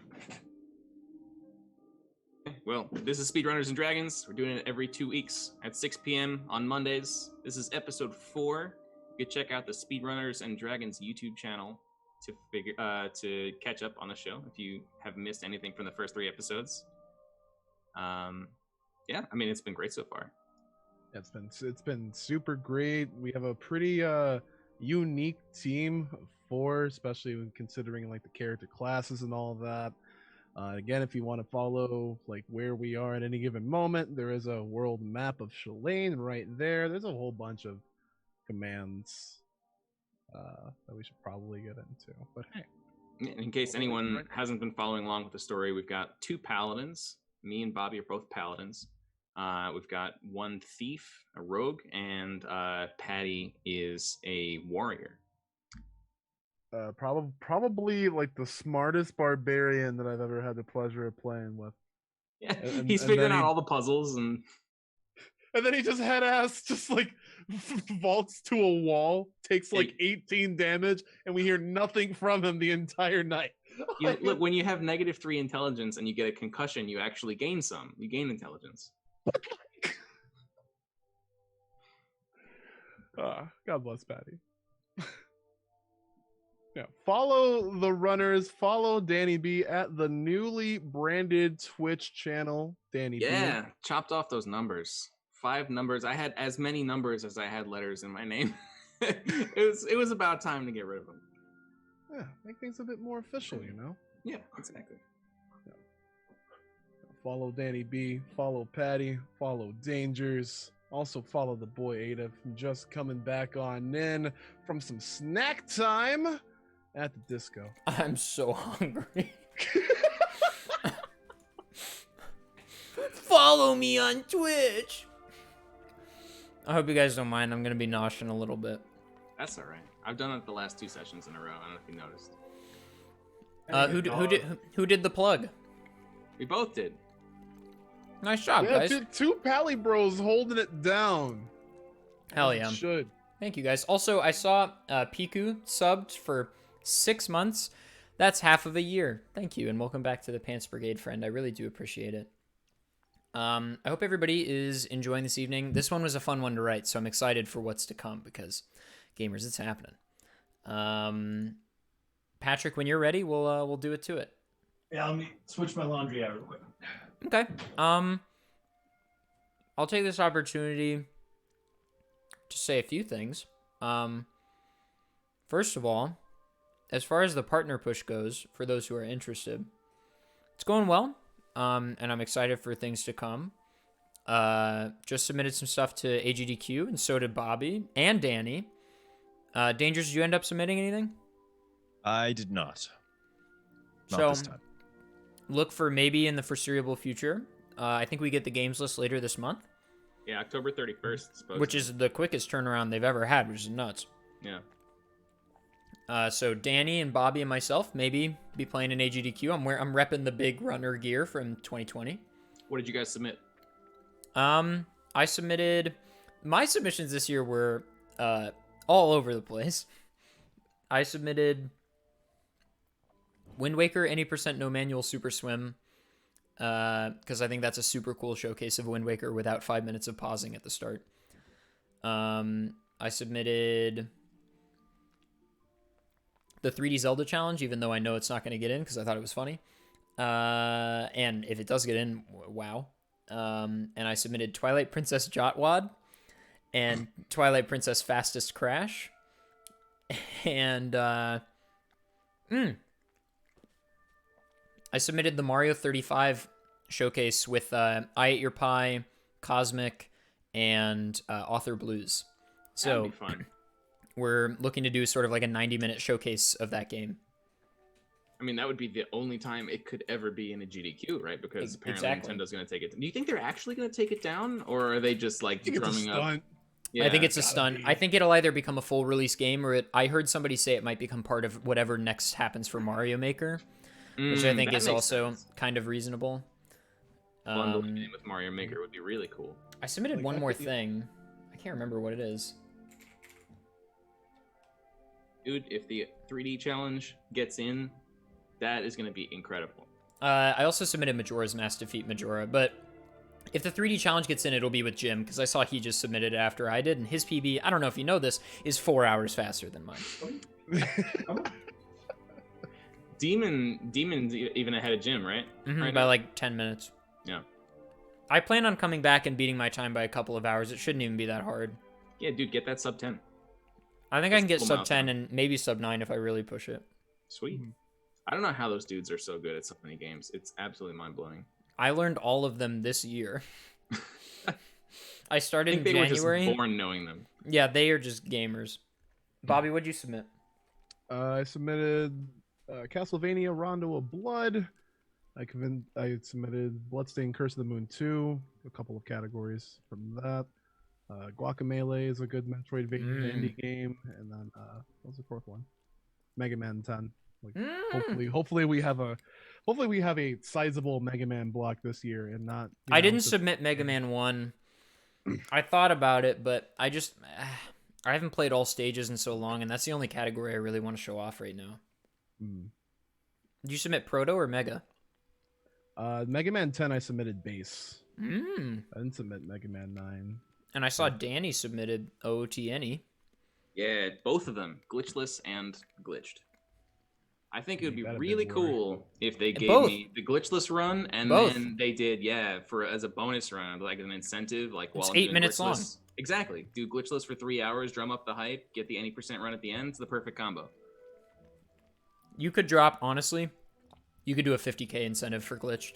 Probably. Put it on Friday, make it 50K, baby. That's a shoe-in. Well, We'll see. awesome, guys. Well, good luck to all of us, I guess. Yeah. Without further ado, I guess we'll get back into it if everybody's ready. Yes, sir. All right. I do. Oh, yeah, and Danger's, like, won a tournament with 1 billion people or whatever. That did happen. Yeah. Fall Guys champion of the world. Are you excited for season 2? Oh, you bet. Yeah. There's another Twitch Rivals on Friday, and the update for the season is Thursday. So our team's going to be playing Fall Guys for 24 hours. Oh. Probably Oh, not that long. And but he Patty knows. Patty did something that I'd like to say is unbelievably impressive as someone who has tried to do it myself. Patty got every blue coin in Noki Bay. That Yeah. sucks. Like, not the achievement. The fact that you have to do that sucks. Honestly, that was the easiest one. What? Yeah. No, Noki Bay is the hardest, dude. Mm-mm. Noki Bay is just like traversing the walls, and it's really bad. You know me and walls. Name I like. I'm name a all over 'em. level. Name a level in Sunshine that's harder than Noki Bay. For blue coins, I Yeah. took forever to find the blue coins in Penis Park. Nah, dude, Penna Park's like the easiest one besides Bianco Hills. Oh, dude, it took forever. Took absolutely forever. There's so many mission-specific bullshit things now. That game sucks, man. That game just fucking sucks. I like it. Xwater spent literally like 3 streams worth trying to find the last like 7 blue coins. The last one he was missing, the very last one, was the one in Pianta Village where you have to spray the moon standing on top of the golden mushroom. And he like sprayed everything else on that golden mushroom. He sprayed Yeah. the mountain, he sprayed the bird flying around it. It's like it's episode 3 or 5 specific, unfortunately. Any of the nighttime ones, yeah. Oh yeah, then 7 as well. You can also do. Anyway, so Garbage. the back wall of the study parts, and the hallway that greets you has a distinct feel from the previous areas. The study and previous stairway felt of the warmth of the elven kings of old, but this hallway feels more akin to the damp, dark, ominous vibes that you find from the Green Hand members you've met. And as you enter, 3 torches on either side of the wall, so 3 on your right, 3 on your left, light a bright green. And the torchlight, you surmise, once probably resembled the brilliant oranges you saw on all the street lamps that, were in Tyber. Those brilliant orange hues in the town center. But this has been clearly tampered with, transforming this once kingly sacred space into a Green Hand dungeon. And what is the Green Hand if not a group that prioritizes thematic colors? I'm on it. Excuse me? I'm on it. He's on it.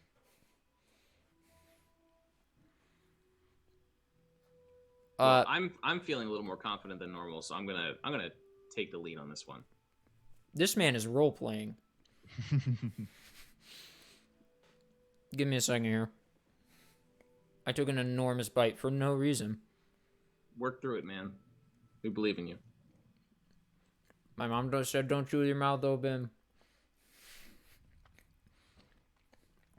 So you're able to traverse the hallway pretty easily, but eventually, you see this doorway, and it leads out into almost what looks like the rafters of a big room.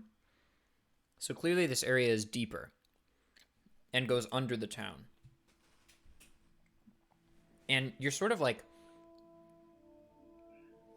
It's sort of like an underground cobblestone dungeon. Oh, okay. Yeah, we're playing a dungeon crawler. Don't turn right or you'll die. So, looking down into this central room. Oh god, nightmares. That's what I was on. This is what I was on, by the way. When I said I was on it. I knew. I knew you were looking for a background. So, Fuck, okay. Bobby. Fuck. Yeah, that's what I said, nightmares about Bobby's. I have nightmares about that room. Oh, that's great. Okay. So, Okay. you look down from the rafters and you sort of see this big central room. And at the bottom, you can almost make out there's some big slumbering mass in the middle of the room, chained to like 2 posts. And it's got like this deep black fur. And, you're sort of up above, right? And there's a ladder on the other end that could lead down. You're sort of on like graded flooring, like iron flooring, sort of like a Solid Snake type deal. You're up in the rafters, you can kind of see down into the main room. And there's a ladder that leads down to the other side of the room, or on the other side of the room, to this big door. And that's the only exit you can see. Well, we should try to be as quiet as possible so we don't wake whatever the hell that is. Roll stealth or Rooney. All of us? Oh, unless one of you wants to go alone. No. Is it worth? I feel like we should all be kind of Bobby, I think. Are you muted, Bobby? Am I muted? No. I saw not you. anymore. I saw you like gesturing and opening your mouth. Oh, I'm sorry. I didn't want to interrupt, but I was saying like why don't we have like the most deft and dexterous of us go first? That way, if any of us like in the ladder mess up, the beast awakes. At least we have him in a little bit of a pincer formation.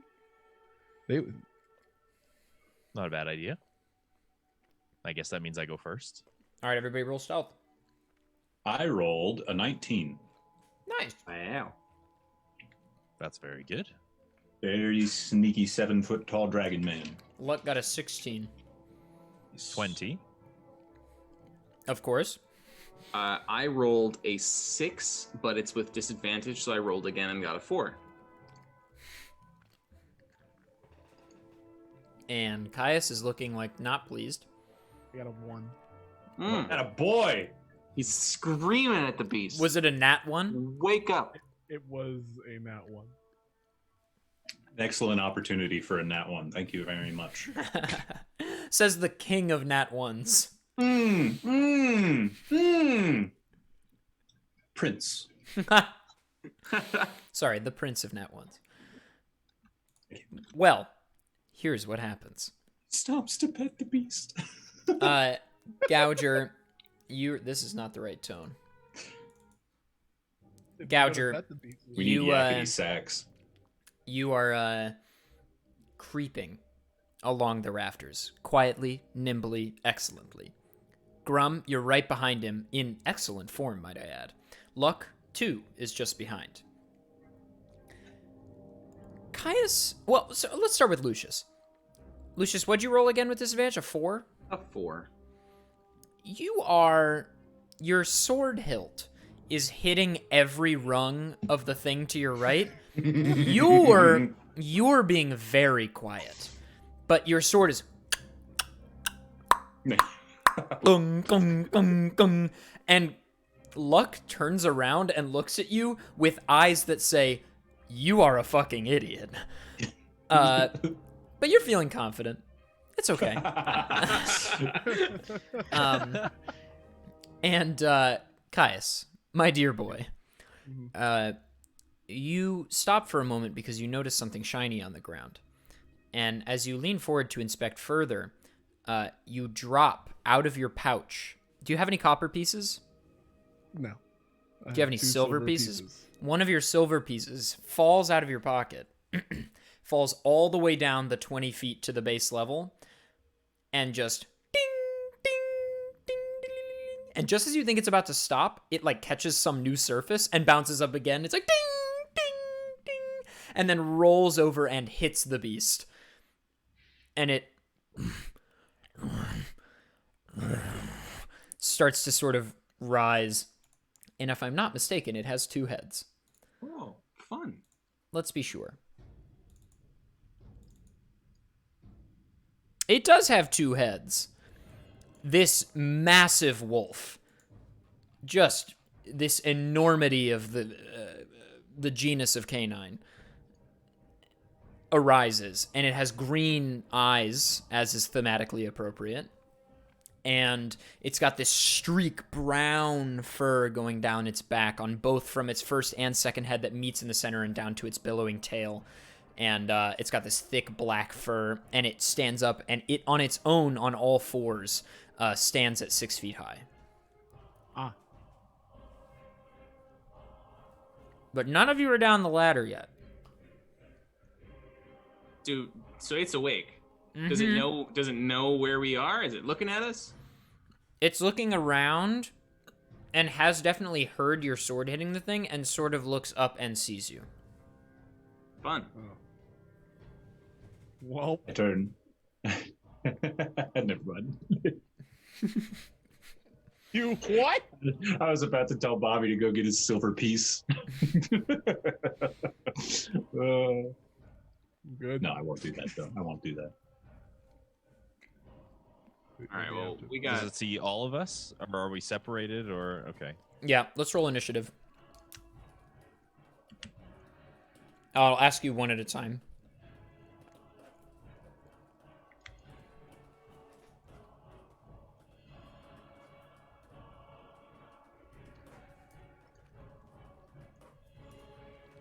Grum, 11. Gouger, 15. Caius, 5. Lucius, 4.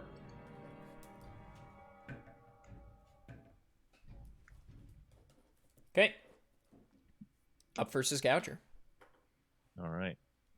I turn to my party and ask, do you think we're in danger? Do you think we need to defeat this thing?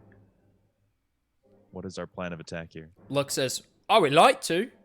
Yeah, all right. Well, in that case, I will draw my short bow from where I'm standing, up in the rafters, and fire at the head on the left. Roll to hit.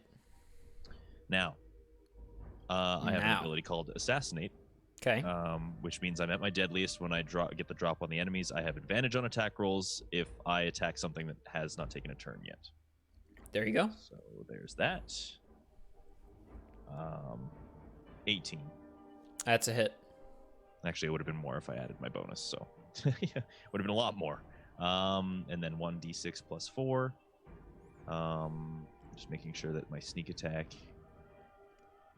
Yeah, I do have advantage on the attack roll actually, so I can sneak attack as well, which is excellent. This is how rogue turns work. For those of you that are uninitiated in 5e, once rogues reach a certain level, when a man and a woman, when rogues reach a certain level, their turns just, because of this I can do this. Oh, because of this I can do this. Which is why rogues are a blast. This is going to be fantastic. So, I get 3d6. Oh my god. Plus 4. So that would be 14 in total. On the left head. So you hit it with the arrow on the left head, and it immediately goes deep into the head, and it sort of rears, it's shaking its one head around. The other head's looking at it like, what's going on? And the head is sort of like, throwing itself around and like gnawing at the arrow with its paw to try to get out, and blood seeping down its face. And it sort of shakes violently so the blood spurts out of its eyes. All right. And then as I finish my attack, I can do a bonus action, and I'm going to attempt to hide if I can. Yeah, you can probably scooch back and like cover yourself with your cloak to be able to hide against the wall. Sure. Then I'll do that with my last action. It is... Do I need to roll anything for that? Sure, roll stealth. Yeah, good call. 21. Yep. Yup. That's some good DMing right there. Yup. I There you basically just go. wanted to like humble brag the whole stealth and thing again. Right, of course. By the way, I have a plus 15 stealth modifier. The dog is now, you see it sort of start to rear its feet, and it begins to run and bash its head against the wall beneath you guys. And evidently there's some like column or something you can't see below you. Hmm.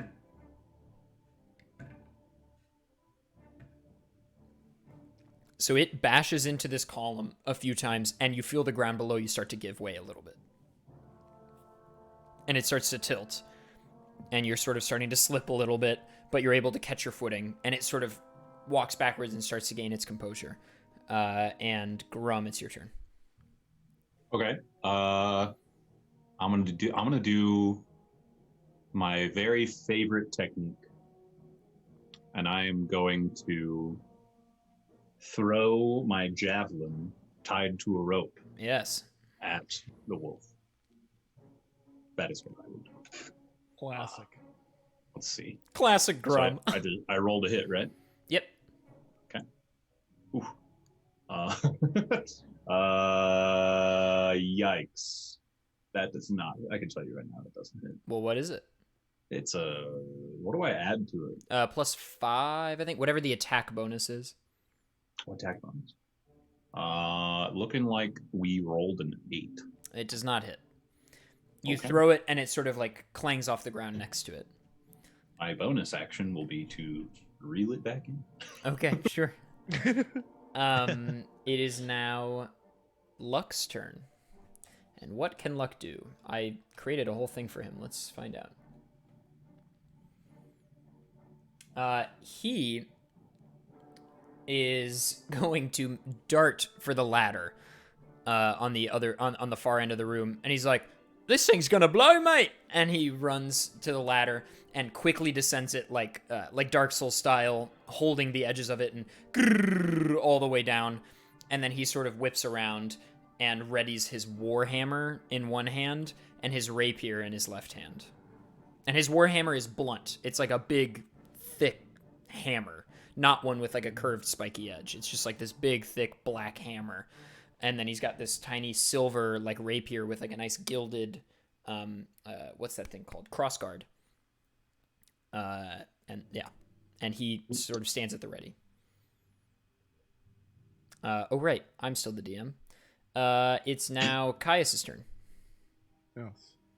Also, in typical Dark Souls fashion, I would like to take my two-handed maul. I'd like to cast myself. Wait, can I? Yeah, I can cast myself. Can I cast myself? I am not sure what you're asking. Cast as So, in like throw. You're trying to jump off Oh, the thing. that's called jumping Yeah. to those of us who Yeah. have jumped. I would like to jump off, cast myself from a great height, so that I may strike with my maul. Very two-handed and heavy-handedly. This is a Dark Souls attack. This is just how you cheese the Taurus demon. Let's do it, It's homie. called a plunging attack. What's the first boss in the game? The, What is the first boss in the game? Patty? Asylum demon. Thank you. Cool, yeah. Nat 20. Nat 20? Let's go. Nat 20. Well, that's sick. Here's what the bonus I'm going to give you. First of all, I was going to give you a bonus anyway. Not on the roll, but on the damage if you hit. Because this is a heavier attack than you typically do. What's your current damage base for this weapon? 2d6. Let's do... What are the modifiers? Oh, sorry. +2. Okay, so we'll make it +3 for the plunging attack. And then it's obviously a crit, so you do double dice.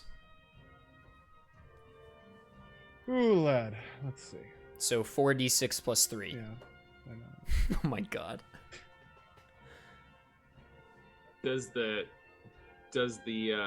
nat 20 absolve him of fall damage here? No. Oh, okay. No. But if it was Dark Souls and you did a successful plunging attack? Oh no, you Say, take all damage. You need to roll athletics then for that or something? we'll get there in a second. Why are we trying to make Bobby take more damage and fail. What are you doing? That's not your job. I dealt 19 damage. Jesus Christ. Roll a stick. You ready that sword like this, and you maybe look at your mates and just nod a little bit, and then, in your words, cast yourself off the edge and directly into the left head, and the left head goes limp immediately. Oh my God. And the right one sort of and rips itself off of the left head, maintaining somehow its legs, and it sort of writhes in pain as blood starts draining out of where the left head was, and now it just and you're left where the other head was with your sword in it. And roll athletics for me, please. Oh God. Whoa. 4. Yeah. So when you hit, people often say, those of us who have jumped, or pardon me, those of us who have casted ourselves, it's wise on big falls to land on the balls of your feet and then maybe place your hands in front of you to sort of transfer your momentum a little bit. You landed on your heels, flat-footed, and it transferred all the energy straight to your kneecaps. And you're going to take 1d6 damage. 6 damage. Oy, oy, oy. Alright. I learned my lesson. I don't know, it was pretty sick. If you walk it off and try to seem cool, it might be okay. Yeah, walk it off, right? Yeah. Luck applauds. Luck applauds from that. Oh, mate, that's fucked up, mate. Oh!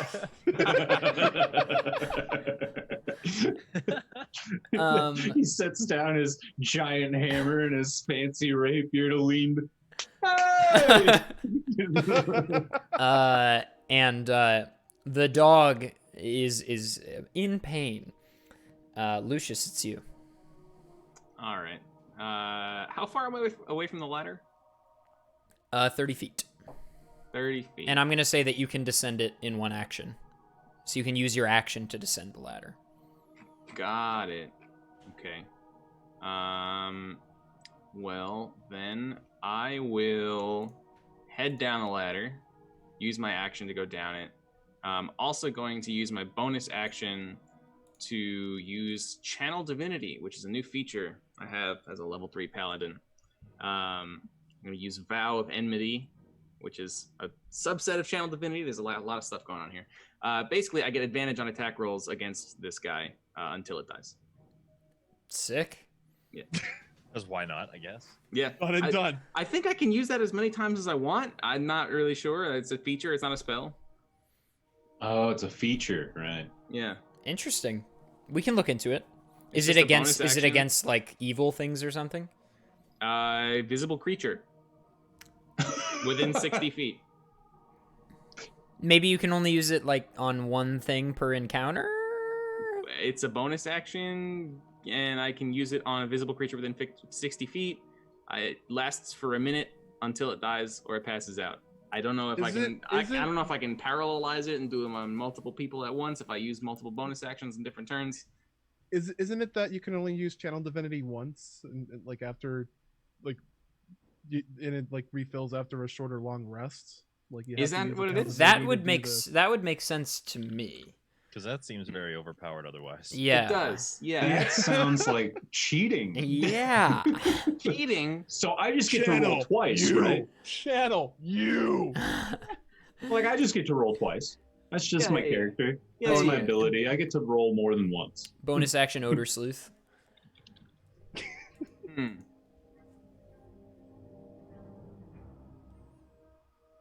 Well, for now you can do Yeah. it, obviously. Yeah, well, I guess. It doesn't say that there's a limit, though. Well, I'm gonna cap it All right. I'm gonna cap it at 1 per short or long.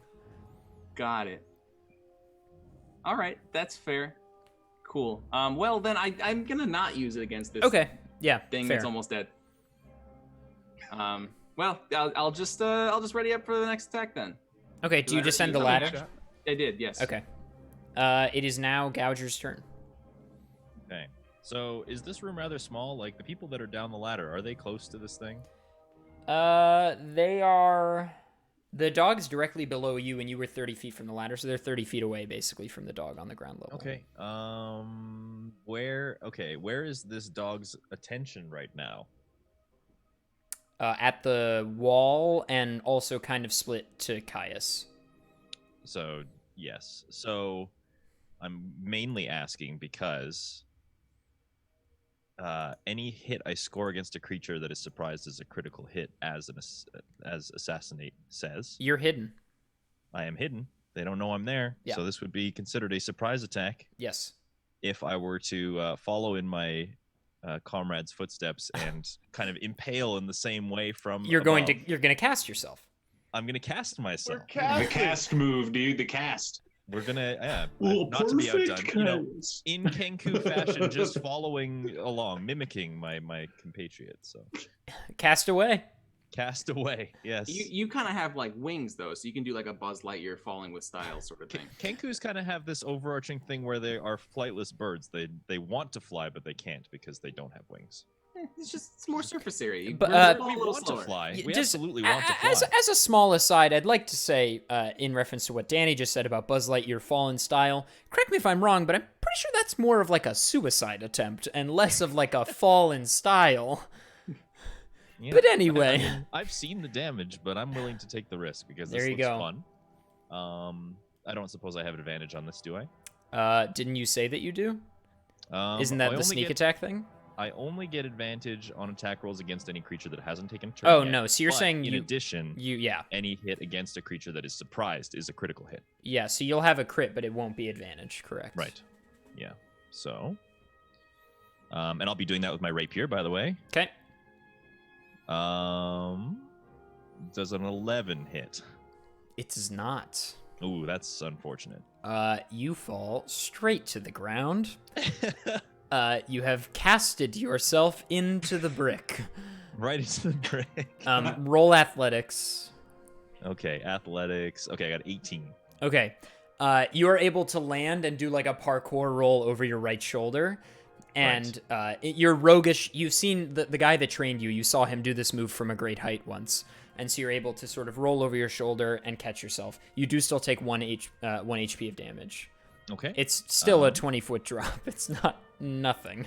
Yes. And then I guess to finish my turn, I will disengage and kind of back towards where the group is at the bottom of the ladder. Yes, you'll see that rogue turns never end. Yeah, they never do. I keep doing things forever. So my bonus action allows me to do a bonus action. Just like thinking through like visually what Gouger just did. Just like revealed himself dramatically from his hiding place and leapt down with his sword in hand and just missed and rolled and then immediately sprinted to his friends.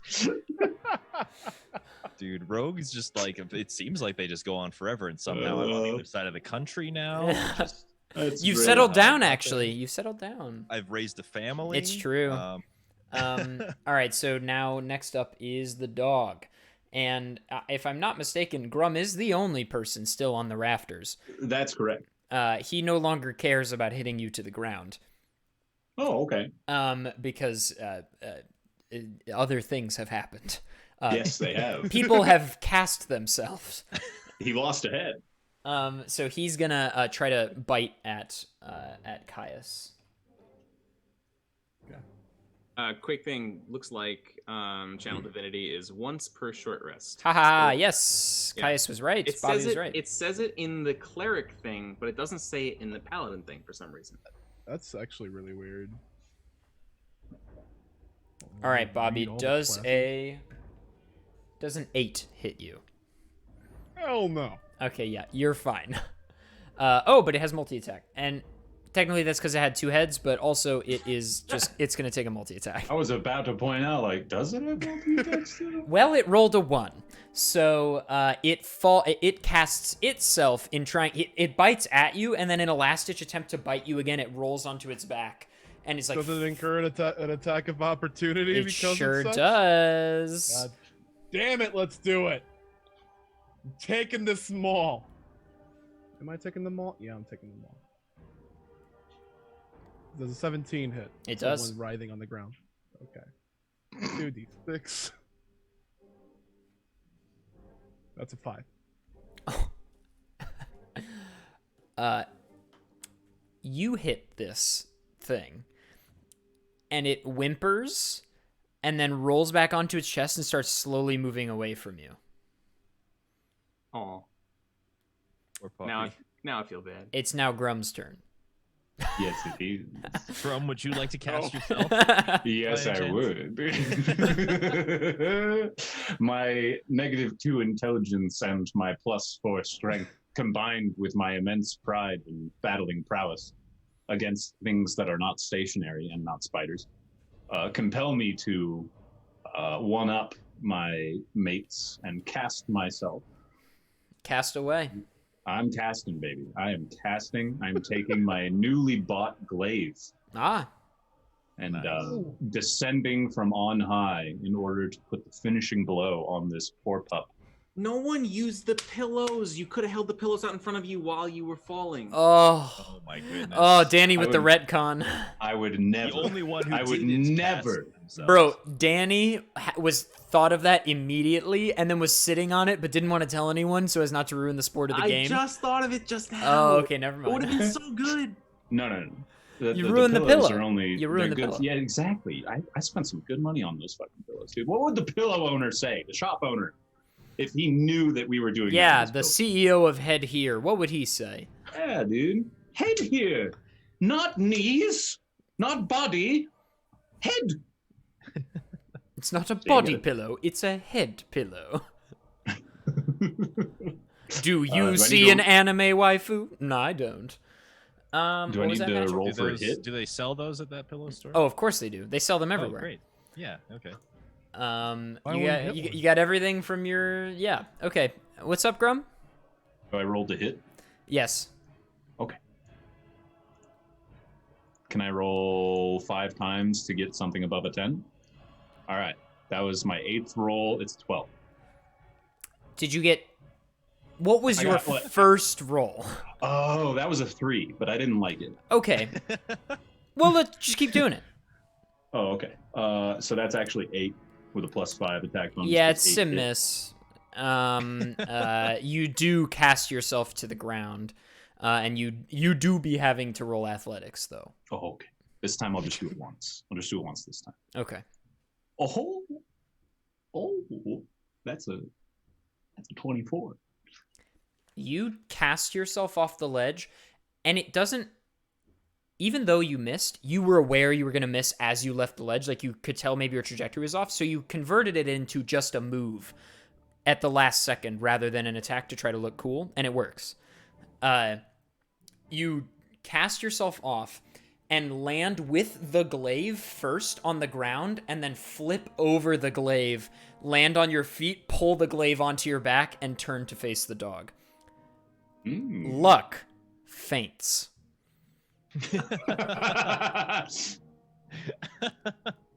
I turn around and look at Luck, who is. Oh, No. He's out. Oh, he's out. he fainted. Oh shit! I was gonna wink at him. Like, No, over the he's- shoulder, like. No, this is a real you Disney like wink. that? Or a real Oh, Disney shit. faint. This Gaston dude. just walked by. Damn, I'm Gaston. Yeah, you'll get killed later. This Elysian 4 be on some shit today. Everyone in the party is really dripping right now. I'll tell you what. All right, well that's your turn, friend. Thanks. Yeah. Good on you. Wait a minute. It's Luck's Oh my turn, and he comes to his down. senses, and runs up to the dog, and he comes to his senses as sort of a bonus action, and then he runs up to the dog and attempts to stab it with his rapier and hit it with his hammer. He hits with the rapier.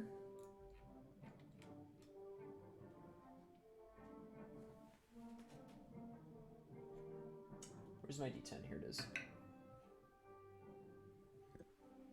He skewers it. It's dead.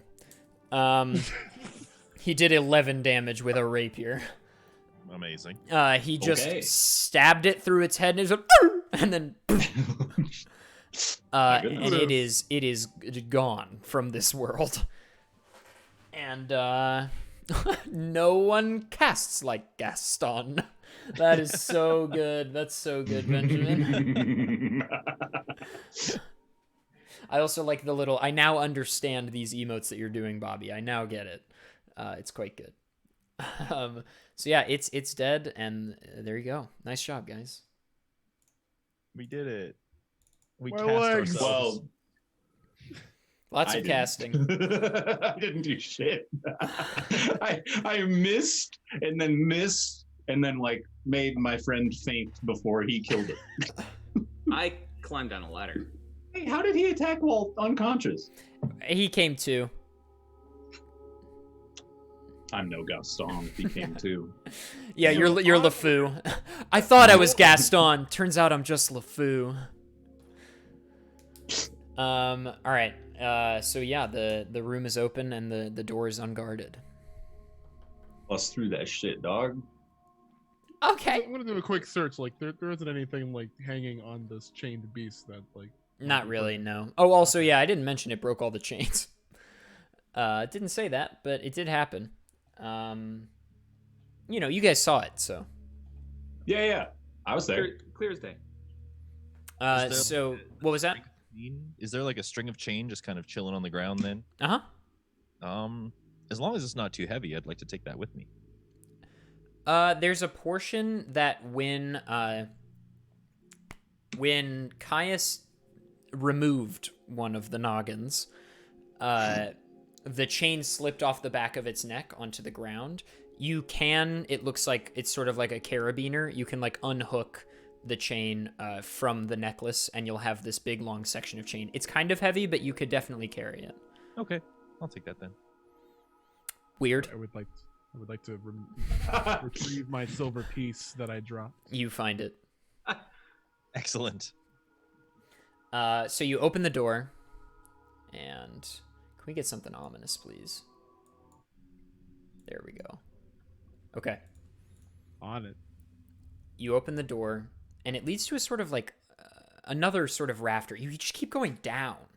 So you were on this like rafter level, and you went down into the main level. And now you're up on this like balcony again that you can see down below you into this cavernous room. And there are more of these like arched windows. They're not as elegant as before. Now you're in this like dungeon area. And you see above you the roots of the king's tree, these like white roots traveling along the ceiling and along the walls, and they all meet at this like central, almost beating, big white, like it looks like it's made of wood and vine, but it's got some sort of like flowy ethereal liquid almost within it, and it's sort of like pulsating a little bit, and you know that then connects to roots on the floor which disperse into the back of the room. And in front of that, you look down, and Luck sees it first, and he's like, "Shh, be quiet, get down." And you sort of, I'll hobble down, and you look over, and you see this woman in the green cloak, and she is in front of the thing. But in between her and this, like, sack thing is this, like, big green... it's, like, covered in the circles in flames, but you see, like, a man... You can almost make out a man's face within it, like ethereally presented by the flames. And she's speaking with it. And behind her, to her right and left, are two green hand cultists wearing the same like grunt level uniforms that you've seen on those in the past. And they have their hands like this, their palms on their faces, and they're fully on their knees, fully bowed over, and their hands are touching the ground with their head on their hands. They're like worshiping whatever is in the flame. And you start to hear voices. And the voice that comes from the flames is very distorted. This is clearly not this person's actual voice. Some kind of magical transmission. You first hear the woman speak, and she says, "Yo, first of all, Michelle, with the rate of 22. Thank you, Michelle. Welcome in, Raiders." Mystical voice and just here. First of all, Michelle, thank you for bringing the punch to our cult party. Really appreciate it. George got the cookies. They're over on the table. All right, let's get this thing rolling here. And Sandra, I just wanted to say that the lunch in the fridge that has my name on it is not for you. You It's bitch! not for you. You bitch! I saw you eat it. Sorry about the immersion breaking, but Michelle, thank you for the raid. Gamers, if you're just coming in, if you wouldn't mind removing referral equals raid from your URL or clicking twitch.tv/adef from Moobot's thing. If you're on mobile, follow the stream, close it out, and reopen it to refresh, because Twitch doesn't like counting viewers, but I do. So that's the dealio. My click that boy link. here is trying to get partnered, Or whatever. so it matters. Or whatever. But yeah, much Wants the appreciated. check mark. Michelle, thank you very much, and I hope you had good runs and so on. So, this woman begins to speak, for real this time. And she says, "O servant of Zalar, my priest, they have learned much, these four." And then you sort of hear the distorted voice. "Are they close to opening the shrine?" "No, my priest, we will stop them. I still have hold of the young king." "I sense that they have destroyed our work in the Temple of Cilicia.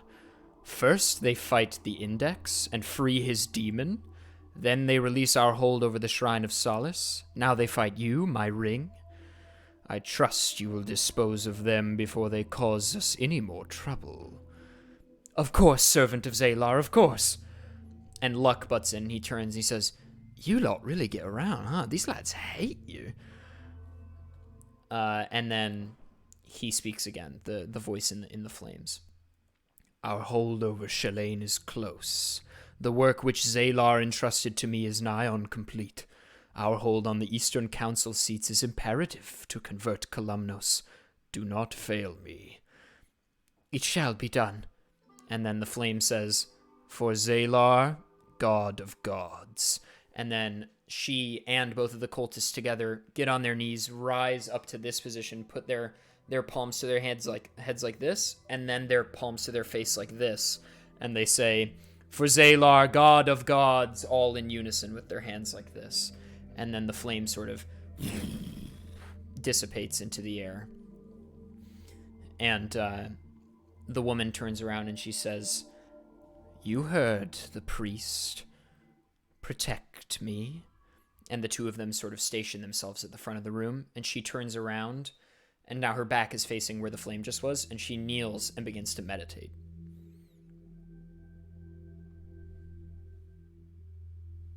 Oh, we try to do this because those are some really bad people. So to recap, we're above, Mm-hmm. looking down below. Yes, and you are. What It's are not the- like a square around. It's just the balcony against the wall with these like slatted arch windows, and then to your right you can see a staircase that evidently might lead down into the room. Are the windows open, or are they? They don't have glass. Or... They're just like okay. portholes. Yeah. What is the way down? It's a staircase on your right. How far down? It's like 40 feet. Yeah, I don't know if it's wise to cast ourselves. No, I would not. I personally wouldn't cast myself. Can I fit through the window? Does she appear to be conscious of her surroundings in her meditation? Her eyes are closed. You can't tell. Got it. Oh, well, I'm feeling confident, but I don't want to make too big of a misstep. Is there What, anything else we notice about the room right now? Yeah. Not really. It's just this big open room with these tree roots leading to this big pulsating mass. And there are two. You said two guards. Yeah, two of the cultists you fought before, stationed towards the tell- front of the room. Can we tell what kind of weapons they're holding, if any, or do they look like they're casters? You can't really or- tell from here. Okay. Just curious. Sure. Well, let's. Luck seems like a knowledgeable guy. Maybe, he's been around. He knows all this elven stuff. Maybe I look to Luck and say, "Hey, Luck, what do you think we should do?" This is a tough one, lads. I mean, they don't know we're here, but they know we're coming, right? They seem to. They expect it. Right.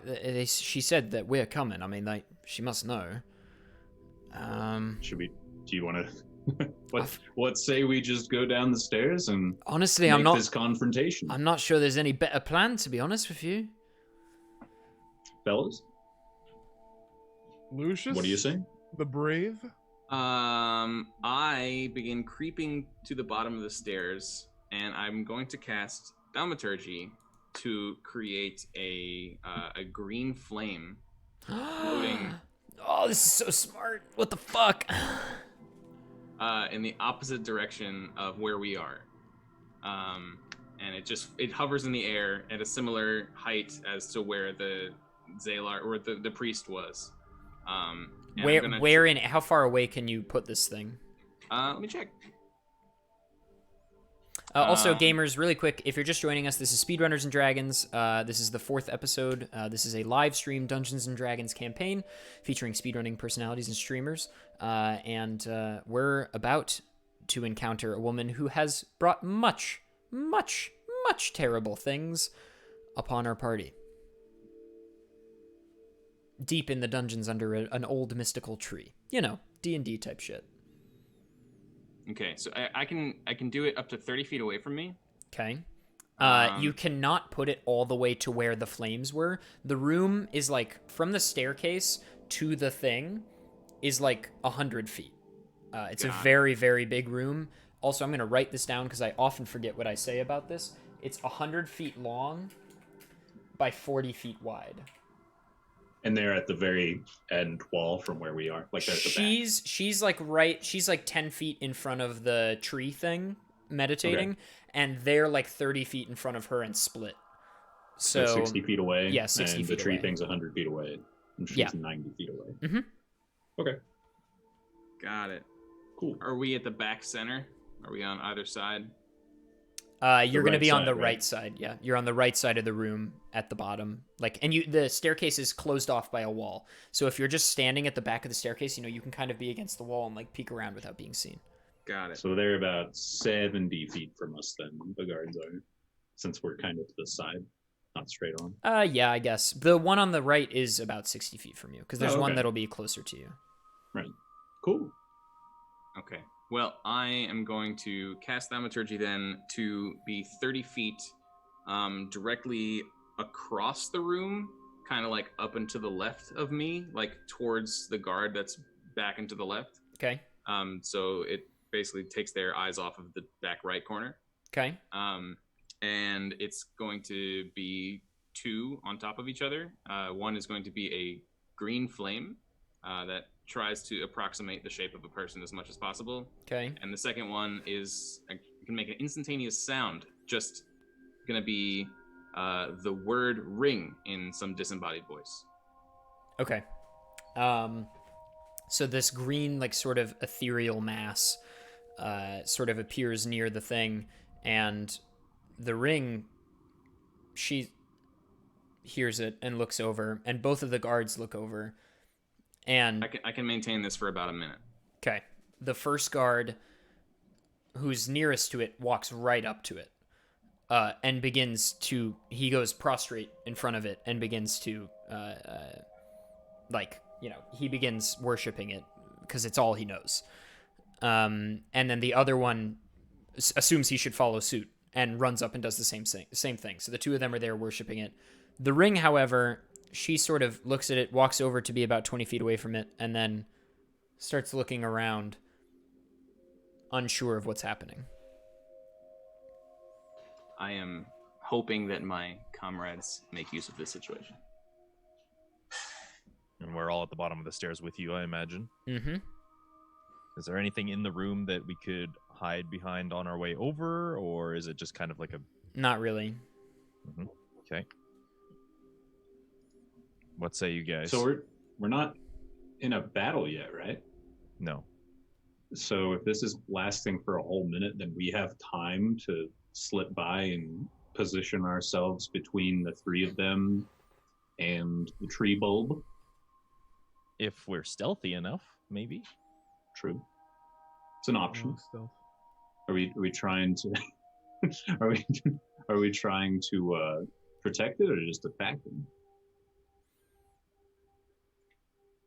I'm not sure. Open for discussion. 2 of them are prostrate, so attacking now would probably be surprise attack. I'm We good do at have those. reason. You got this 27 hit right there. I say we take them by surprise. They're a lot closer now too. Like a lot closer. Like even Ring is. You said she was 20 feet away from the flame. Yeah, I think so. So she's like 50 That's feet 30. from you. Yeah. What say you, Gouger? I'm ready if you guys are. Luck, I'm down to Luck initiate battle. readies his hammer and his rapier. Okay. All right. Have they all approached the flame? And she just is more aware than the others? Yeah. Got it. So they're 30 feet into the room, but like, further towards the left a little bit. Yep. So for all intents and purposes, we'll say like 40 feet from you. Cool. Do we roll initiative then? Yeah, should we decide order now? How do we Well, want to if do we're the trying to get a surprise attack? jump. Yeah, the jump attack, like the surprise attack, the first attack will be free. Mm-hmm. Here's So yeah, go ahead, Bobby. here's what I'm gonna do before like any of that. In order for our ranged weaponry and whatnot to strike true, I'm going to expend a slot to cast Bless on Gouger. Do I want to? Yeah, on Gouger, Grum, and Lucius. So they would have a advantage to the attack roll. Not any extra damage, just On just the next attack roll. no. The buff is active for a minute. Okay, And cool. it's +4, right? Yeah, +4. Is it 1d4 or +4? But it's +4 to whatever you roll. Okay, cool. Cool. Excellent. I feel like I want to position myself behind the green flame and shoot through it if I can do that. You can roll for stealth with advantage. Okay. 20. Yep, you're good. You can make it there. Then I do that Here's and the ready card. my bow, and I'm good to go. You said they're 40 feet from us. The Yeah, guards? basically. They're now like 20 feet from Gouger, probably. I don't know where you stopped. Like, I guess if the staircase ends in the back corner of the room, I just kind of move to the other corner. of it. Okay, so yeah, you're 40 feet. You're 30 feet from them, Gouger. Because, triangles. Yeah, and exactly. yeah. Triangles. And I kind of just look over to Caius, and I'm curious if we should like attack at the same time. Now we're out of combat. That's definitely something that I would like to experiment with. So I would draw my longbow. You aim right, I aim left. Now let's try to take him out that way. Sure. Lucius and Grum, what's your plan? I am at the ready. I'm 40 feet, right? Yeah. Okay. So I have a glaive, and that has reach. And that means I can attack from 10 feet away. Correct? Yes. Okay. So I can move 30 feet and attack using my glaive. So my plan is to wait for the sneak attack. And if they are still breathing, the fools, I will sprint in and give them an old glaive.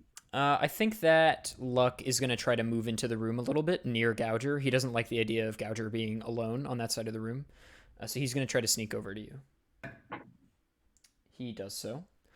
So he sneaks over to right behind you, and he sort of has both of his weapons at the ready. Cool. Awesome. So yeah, whenever we're And Lucius also. Yeah, I'm gonna just move 10 feet directly towards them. Roll stealth. So I'm 30 feet away. Oh, is there any direction that I can move that is 30 feet away from them that is not stealth? No. Okay. Well, guess I'll stay where I am. Okay. Wicked smart. Yeah. My boy, he is wicked smart. Everybody's being all sneaky, and then the loudest, clumsiest one, I'm going to move 10 feet. Clunk, clunk, clunk. I'm going to take one step. Excellent. Well, if you boys are ready, you can release the onslaught. all right. Are we good? Are we rolling at the same time for the attack? Yeah, go Yeah, ahead. And Gouger has God knows what bonuses. It's going to be pretty brutal. Like, I feel like mine is going to take a lot of explanation and figuring out. So Why should doesn't we Bobby take go turns? first? Yeah, why doesn't Bobby go let first? I just rolled a 16. And I would like to do, what does a longbow do? 1d8 plus 2 piercing. 1d8 plus 2 piercing. Are there any other special effects? I mean, like, it's like I don't have like sneak attack abilities, do I? I don't think so. Which one are you aiming at? Should be, you said the one on the left that was taken? So Roger? Well, the way that we're facing the staircase is on the right. I snuck over to the left, so it makes sense for you to shoot on the right side. Okay, all right. Just making sure. So yeah, I would like to target the right one then. Okay. You hit, and then how much was the damage? Let me roll for that. 5 damage. Okay. So, we'll wait for Gougers. So Gouger, what's the do?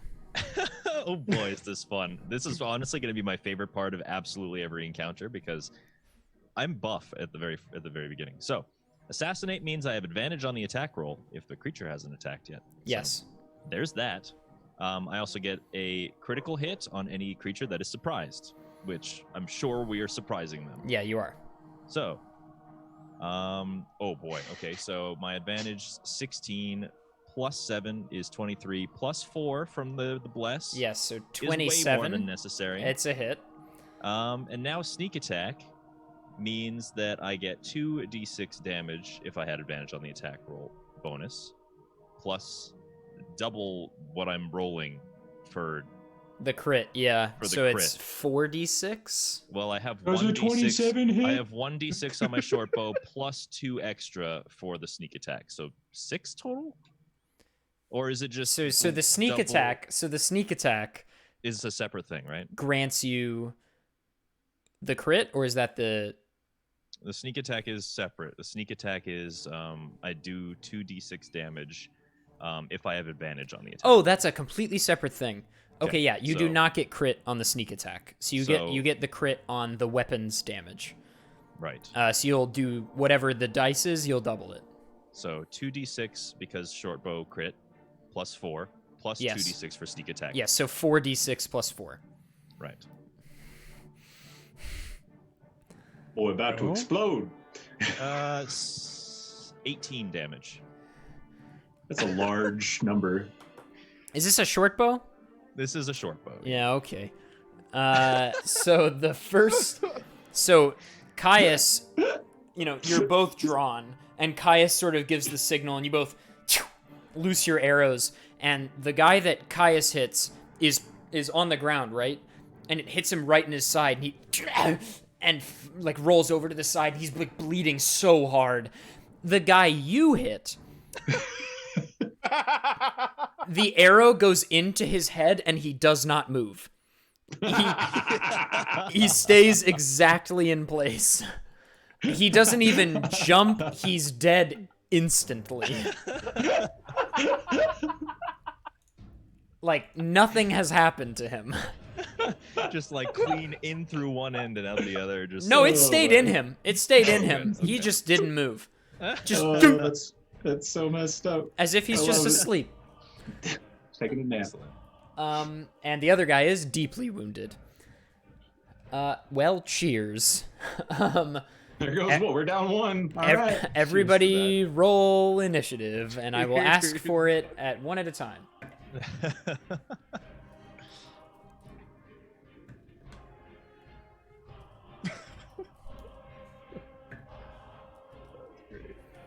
Caius, Got a 19. Lucius, 11. Gouger, 22. Grum. 21. Dang. I'm gonna make a tweet real quick before we start about the fact that we're about to fight big old boss. Yeah. Great boss. And 1 injured crony. that I'm not even gonna get to enact my plan on because Gouger's just gonna snipe him. He's gonna be fucking dead, and then I'm gonna be standing in the corner with nothing to do. It's gonna be great. Okay. All right. So up first, unsurprisingly, is Gouger. Wowie. Now, how surprised would you say the main Oh my god. ring is? She's not that shocked to see you. Okay, good. Okay, so lessens the blow a little bit. Doesn't make it so disgusting. Okay. Well, I have attacked before she has, so that means I do have advantage on my attack roll. You do. I rolled a 16, which would mean 16 plus 7. It's the same thing as last time. You should roll the second one just in case. I got 15 on the second Okay. one. Oh, even if you get a hit on the first one, always roll the second one just in case you get a crit. Of course, yeah. So 16 It's a hit. plus 7 is 23 It's a plus hit. 4. Yeah. So it's a hit, and it is susceptible to sneak attack because I had advantage on my attack roll. So that's 3d6 plus 4. This is like in Yu-Gi-Oh! Or like some like Magic where you're like, all right, well, because I did this, my trap card actually, well, and that also, well, that chains. Yeah. Rock, I'm rock, so happy rock, with Rogue rock. right now. I'm like absolutely giddy. The total is 16, by the way. Damage? 16 damage. Okay. One-man army. Woo! All right, I'll hear you You'll talking be- Mr. Divine Smite, kill Yeah. God. Like, Literally exploding people with thunderous voice. You'll be pleased to know that I designed this particular battle to be hard. Good. So, this will be by far the hardest thing you have done yet. And god darn it if one of you doesn't die. Cool. Well, and this is with your bow again? This is This my might be bow the again. strongest short bow that's ever been made. You release the arrow and it hits her in the chest. And she wraps her hand around it and it instantly bursts into green flame and like her wound is instantly cauterized. She's completely unfazed by this. Oh. And she sort of shakes it off. Do you move? I mean, I will use my bonus action to attempt to hide. You could maybe hide behind luck, but I'd roll stealth with disadvantage. Sure. Kitten is present. I rolled a 16 and a 15. Okay, you managed to hide behind luck. Cool. Up next That's it for me. is Grum. I'm 40 feet from the injured guard. Yeah, you can hit the first cultist. Okay. How far am I from ring? 60. Okay. I would like to. You know what? Screw it. We're gonna run 30 feet towards the lady ring, Okay. with my javelin in hand, tied Okay. to the rope. Okay. You know how I do. I know. And we're gonna toss that bad boy. We're just gonna toss it. Okay. Roll for to hit. Okay. I Remember the rolled an 11 plus 4. Whatever your That's javelin attack bonus is. 15 plus 3 is 18. Because of the bless. It's +4 because of the bless. Yes, and then plus 3 on my yeah. attack bonus. It's for a the hit. javelin. Okay. hit. Okay. Oh my god. You Amazing. hit something. I know. You did it. I let loose, and it was true. So damage for javelin is 1d6 plus 4 piercing. D6. Ooh, that's 10 damage. Nice. That's a lot of damage. That is a lot of That is damage. You cast it, but not in the way that we've been casting ourselves. And it hits her in her leg, and she looks at you, and she's looking like this, and she yanks it out and throws No. it back at you. I catch it and She acknowledges you. good. My bonus Sure. mission? Bonus mission? What the fuck? Bonus Action? action, thank you. is I'm going to enter a frenzied rage. I've chosen the path of the berserker. I knew you would. It seemed best for the character. There were other things that looked really cool, but Grum's the berserker, 100%. Yeah. So frenzy rage is basically I get advantage on strength checks and saving throws, right? Something like that. What is rage? I know what frenzy is. I forget what rage is. Big resistance, +2 bonus to damage rolls for melee weapons. So not the Not to javelin hit, but yeah. Well, Damage. if you attack something with the javelin in your hands, maybe.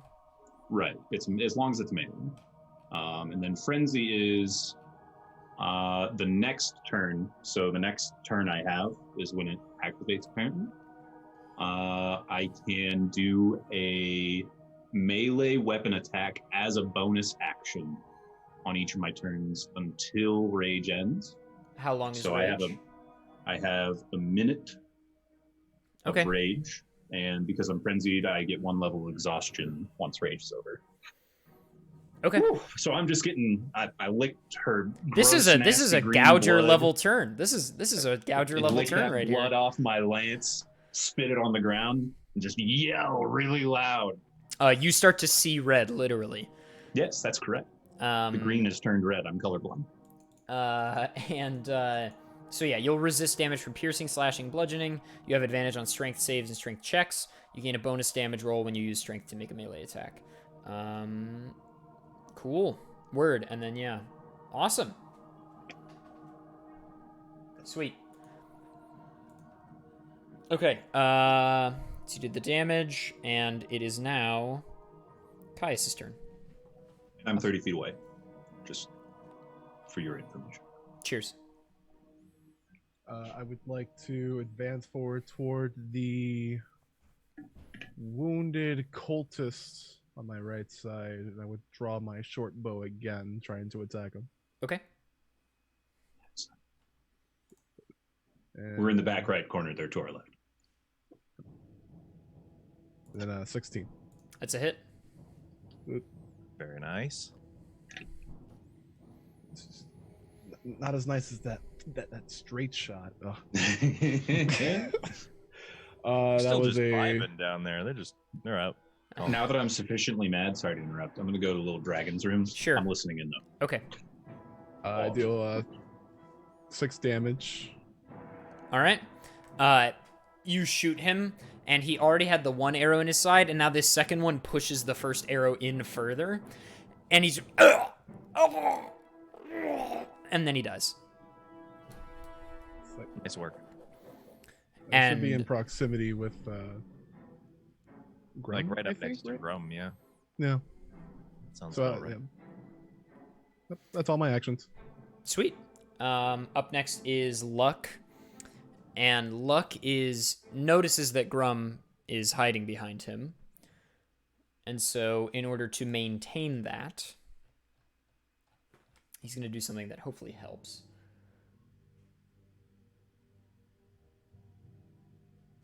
He's going to he sheathes his weapons for just a moment, and he looks like he's concentrating for a second. Mm-hmm. And that's how he's going to spend his turn. He's concentrating on something. Gotcha. And it is now the Ring's turn. And she, let's go to her character now. She, brings her hands up to her sides and goes like this, and they both engulf in the same green flames you've been seeing they're stationary. Like, as she moves her hands, the flames come with, leaving a small trail. And she looks at Grum and goes like this, and a big protruding green flame shoots at Grum. And Isn't he Grum, hiding? What? Grum? Isn't he hiding? Sorry, Gouger's hiding. Oh, my bad. Did I say Grum before? I think you might have said Grum, yeah, but Gouger's hiding. Yeah, Got it. That makes Gouger's hiding behind Luck, and that's why Luck did the concentration. Yeah. But Grum is who she's throwing the green flame at.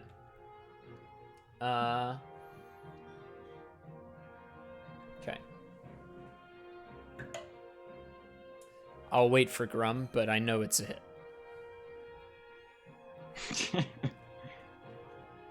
Wow. Wow. Okay. You take Yeah. 6 damage. Bitch. And you sort of, this green flame sort of like hits you and bursts onto you, and you sort of back up a little bit. And it is a lot stronger than it looked like it was going to be. Okay. And now, does she have? Yeah, she does have multi-attack. Then she looks at you, Grum, and with her left hand, so she shot with her right, and with her left hand she goes like this. And this green, like, lasso almost whips out of her hand and wraps around you, and then she goes like this, and her hand detaches from it. And now she has some kind of link you can feel to the flame that's around you. And Now, before that happens, yeah. hold on.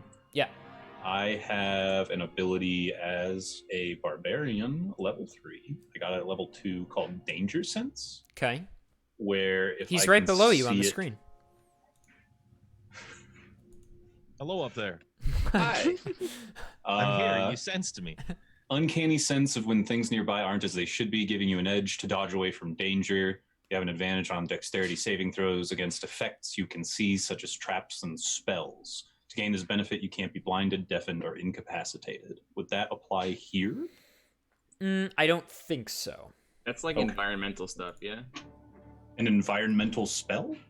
Like yeah, if somebody sets a trap and you're walking by it, you can avoid it. Not like in Okay, battle, so though. it's like a while exploring thing, not a battle thing. It also Yeah. can be a battle thing for Not it in sounds this like instance. dexterity spells, but this is not a dexterity based spell. Gotcha. Okay. It's good thought, though. Hadn't brought that up at all. So No, I it's figured I'd sick. check. I also want to make sure, I don't remember if we talked about this, but you also have reckless attack. I don't know if you I have do. that. Okay, I just haven't wanted to make wanted sure. to do that given my history with. Yes. Cheers. I attack recklessly, anyways. I don't need the ability. So yeah, she sort of clasps, and the green connection between you and her severs, but the flame stays. You can feel a mental connection to the thing that she's put around you, and you must make a DC 13 Constitution saving throw. So roll a D20 and add your Constitution saving throw modifier. So not the Constitution modifier on your left. You want to add the saving throw one in the box near it. Okay.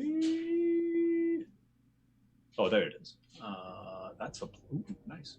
So what am I doing? A D20 plus? D20 plus your saving throw modifier for Constitution. That would be a 21. Okay. You it feels like the green is trying to encroach on your heart and like your blood.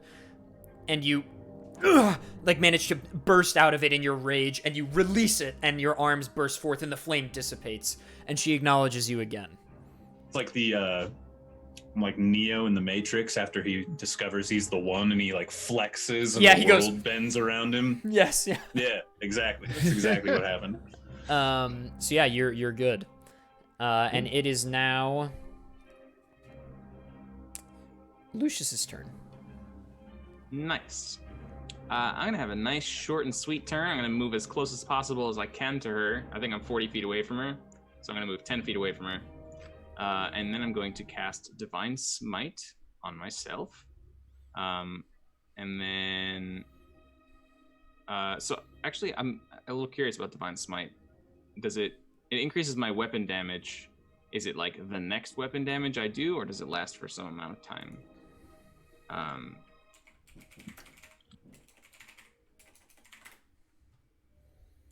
Let's find out.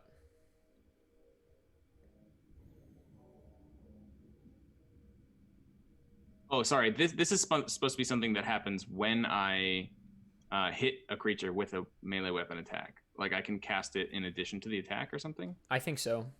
Okay. Whenever you hit a creature by using a melee weapon attack, you can also expend one spell slot. Okay, so that seems like it doesn't take an action or a bonus action. Something I can just add on to an attack whenever I land think one. so. I think Okay. so. That's cool. Well, then, in that case, I will move up to her. All right. And Frankie, who is English dude in the chat, whom I trust about D&D rules more than almost anyone else in the world, says it's retroactive. So you don't have to Great. commit to the spell beforehand. sweet. That's an interesting thing. Not too many of Francesco, those. thank you.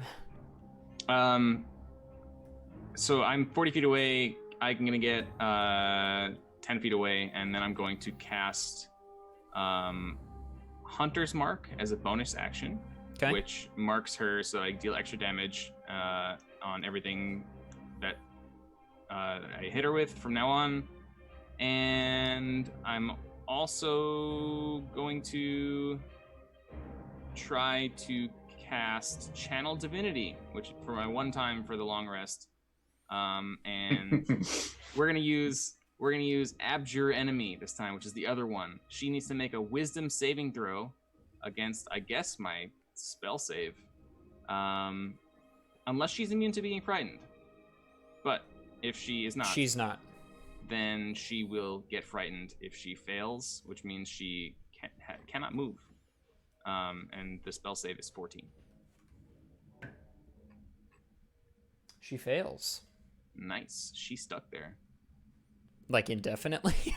Like, lasts a minute or until it takes damage. Oh, I didn't read that part. That's not that useful. Too late. Oh well. But she had her turn, right? Yeah. Well. Oh well. I'm close to her She's now. stuck there for now. Hell yeah. We can move around and do stuff. Cheers. Well, if that's your turn, then it's Gouger's turn. Right. I don't suppose my hidden state would be an attack of surprise on her, No. would it? Okay. In that case, I think I actually want to spend this turn waiting for our good friend Luck to do whatever the heck it is he's concentrating on. Okay. Sure. And Grum, it's your turn. Well, I'm dumb and enraged, so I don't think Grum's smart enough to see Luck or even cognizant of anything else besides. Yeah, no, you're attack one and track kill. right now. Yeah, I'm attack and kill mode. So as much as Patty would love to wait to see what Luck does, we're just gonna have to hope that Grum fucking misses. So she's stuck. How far away is she? 30 feet, right? Oh boy. I think so. From you, yeah. Oh boy. Okay, so we're gonna be making a nice melee attack with the glaive. Let's go. All right. So how does this work? What is reckless attack, by the way? First attack on your turn. Decide to attack recklessly. Doing so gives advantage on melee attack rolls using strength during the turn. Attack rolls against you have advantage until your next turn. Is that strength or attack? Oh, all attack rolls. Okay. Do you not already have advantage? Oh, no, you just have the bonus damage roll things. Right. I don't have advantage on the attack, but I don't think I need to recklessly attack because I still have blessing, right? From Gaius. Do you have Okay. Do you have advantage on the attack from the fright, Danny? I don't think so. Can you say that again? Do they? Does Well, I get a bonus from her being frightened? yeah. I think frightened just means you can't move. Yeah, I don't think so. Okay. So yeah, you just have the bless bonus. So, I'm gonna forego the reckless attack because I feel blessed. #blessed. #bless. And I guess we'll just roll to hit. Sure. I'm gonna run 20 feet up. I'll be Okay. 10 feet away because I can reach. All right. That's +4, right? Yeah. On the blessing, plus Mhm. 4 and 5 plus 9. That is an 18. That's a hit. Cool. Then we'll roll 1d10 plus 4 slash plus 2 from rage. Yes. Okay. So d10. Where'd my dice go? There they are. d10 plus 6, right? Yep. So that's 11. Nice. And then my what is the word? I already forgot. My frenzy allows me to take a bonus melee attack. Yeah, that's true. So I will do the Dang. exact same thing. Okay. I will roll to hit. Do I Yep. have to roll to hit on the Uh-huh. frenzy? Yep. I do. Okay. That's gonna be 21. That's a hit. Okay, and then we do the same thing with the D10 plus 7. Oh, no. D10 plus 6. So that's 10 damage on top of that. God damn. Yeah, I'm mad. You just come fucking bam, and she, and then as she turns back around, swing the other way. I mean, she is hit quite hard by these 2 attacks. Ooh. And there's blood dripping off of her face, and she sort of like is backing up a little bit, and she's also terrified of Lucius. And so she's getting hurt for sure. Nice But turn. now she's not terrified anymore. Oh, that's right. Now she's not Not afraid of frightened. Lucius anymore. In fact, She's now afraid of me. Hell yeah. she's steeled her resolve. Danny, you're muted, my friend. I would like to remind my party gently, retroactively, maybe this will be my turn because I didn't do anything. But if anybody's standing 5 feet away, I don't need advantage on my attack roll to get 2 extra D6 of damage. So move close if you can. How does that work? Wait, That's to how her? sneak attack works. So sneak attack, I get 2 D6 extra damage if I have advantage on my attack roll, or if I don't have advantage on the attack roll and a teammate of mine is within 5 feet and not incapacitated, I still get sneak attack anyways. Oh, Okay. That's just how it works. so if people are willing to be right up And in I- there, Yeah, and I don't have disadvantage on my roll. Oh, If not all not of next to those you. things Not next to me. you, next to the enemy. next Yes. to the enemy. Yes. So if you guys Okay. are within 5 feet of the enemy and you're not incapacitated and I don't have disadvantage, then I get 2 extra D6 of damage. Yeah, I ain't doing that shit. Sorry. Don't blame you, but just letting you know. Yeah, no, fuck that. well, that was Grum's turn, right? So Kais, it's all you. I'm sorry. That was a lot to like proc a sneak attack. What exactly did you need? You just have We to need be to within be- 5 feet of the enemy, And which not means within incapacitated. her space. I'll handle that. Oh, yeah. I'll that's fine. handle that. The Just confident just be says. next. We're. It's basically Grum and I pressing the offensive, like pushing her back, so that her focus is just like literally tunnel visioned on us. Francesco that's sneak attack says worthy, right? that in the sense of RPing and fantasy wise, the enemy's attention is on the other thing and engaged with it. Hence why you're flanking and getting a sneak attack. Exactly. 5 feet is melee range for anyone not using reach. Yeah, exactly. Okay, then yeah, I will continue to press the offensive. Then I would approach the ring 20 feet, and I'll actually use one of my weapons with reach, the pike, in an attempt to attack her. Okay.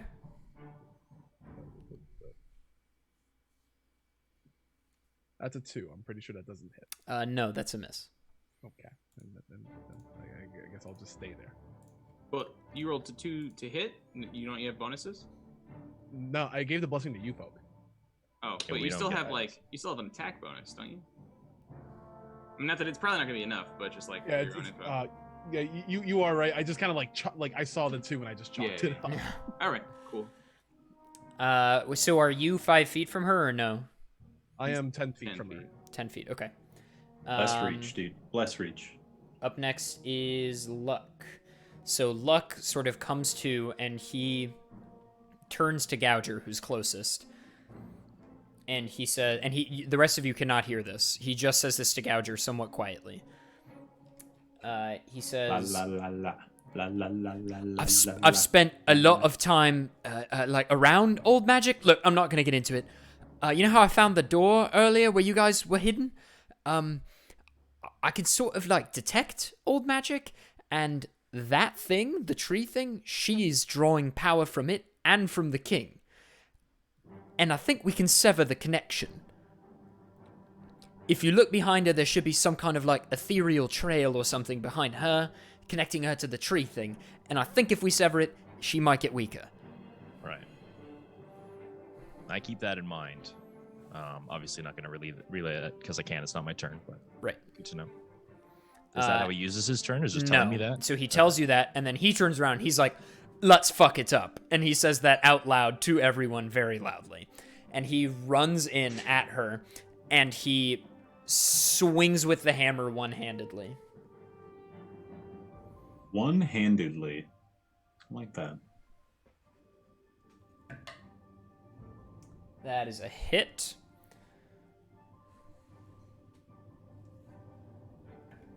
Dude, that blessing spell's dope.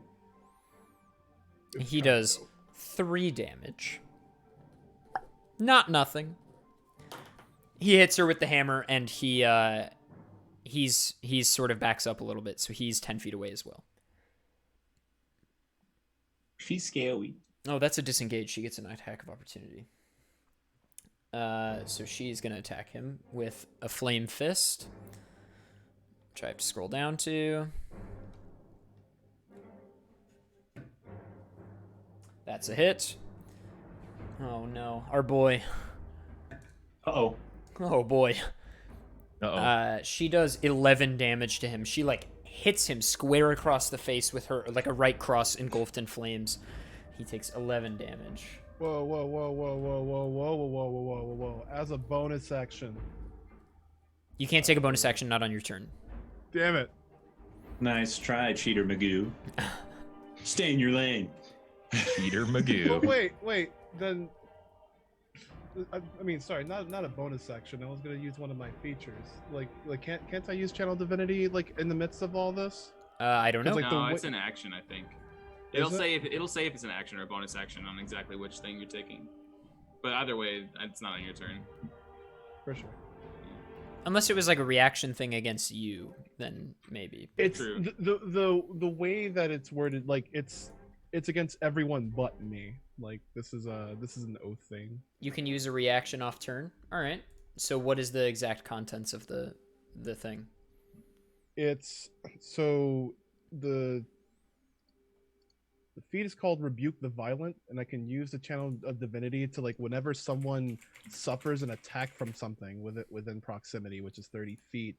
The assailant has to make a Wisdom saving throw, and on a failed save, they actually take radiant damage equal to the damage that they dealt. to Yeah, that this is a person. reaction. This is a reaction Yeah. thing that you can do. Yep.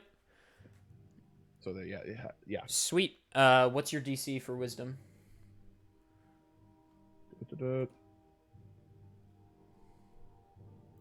I assume she's rolling against your wisdom. Yeah. Just give me the stat under your thing for wisdom. 16. 16. Okay. She's +2, I think, on this. Yes. She succeeds. 21. On a successful save, she takes half the damage. Okay. Nice. So he took 11. I'll round up. So 11 divided by 2 is 5.5. Round up to 6. All right. Nice. Throwing another sixer in there. I like it. She gets hit and with this burst of divine energy. And it is now the ring's turn. And she is going to take aim at Caius, because she, being learned in the divinity and the magical arts, she knows that you have just done this. And she's going to do a thrown flame at you, just like she did to Grum. Oh, watch out. That's a fail. Duck. And then she's going to try the same thing on you with, like, the whip. Okay.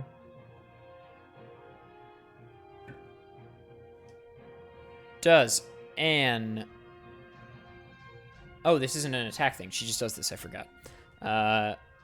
So, Also, I just get clasped. Okay. yes, and you must roll a d20, add your Constitution saving throw, and the DC is 13.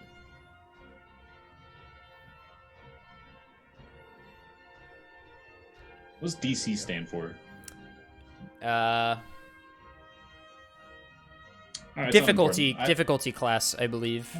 Okay. I know what it. I could tell what it was from context, but I just didn't know what it Not stood what the for. letters stood for. Yeah. Yeah, exactly.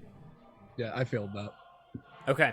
So, she clasps this green energy around you, and you feel it start to drain your energy. This must be similar to what she's doing to the king. And once per turn, she leeches 1d4 health from you. And every turn you can use an action to do a saving throw attempt. Okay. And this is passive. She takes 4 health Ooh. from you and gains it back. Yikes. Ow. Neat. You know, we still, Ow. that's a net 2. You're good. Ow. Ow. And now it is Lucius's turn. All right. I'm going to close the gap. I'm going to get right up in her face. I have... Let me just make sure I understand everything that's happening. I have Hunter's Mark active. I'm also going to... at level 3, I gain the ability to use Searing Smite as a level 2 spell slot once per long rest. So I'm going to cast Searing Smite as a bonus action. It'll apply to my next melee attack. And then I'm going to take that melee attack. So it's going to be a longsword attack. Okay. Roll my d20, and we're going to get a 7 plus... Oh, I get to roll a d4 along with it because I'm blessed, right? Yes. Yep. All right. Isn't it just +4? I thought it was just +4. Oh, is it +4 or is it plus d4? It's +4. Oh, awesome. That's so good. Okay. I was like, uh-oh. Okay, so 11 and plus my plus 5, 16. 16 hitter. It hits. Great.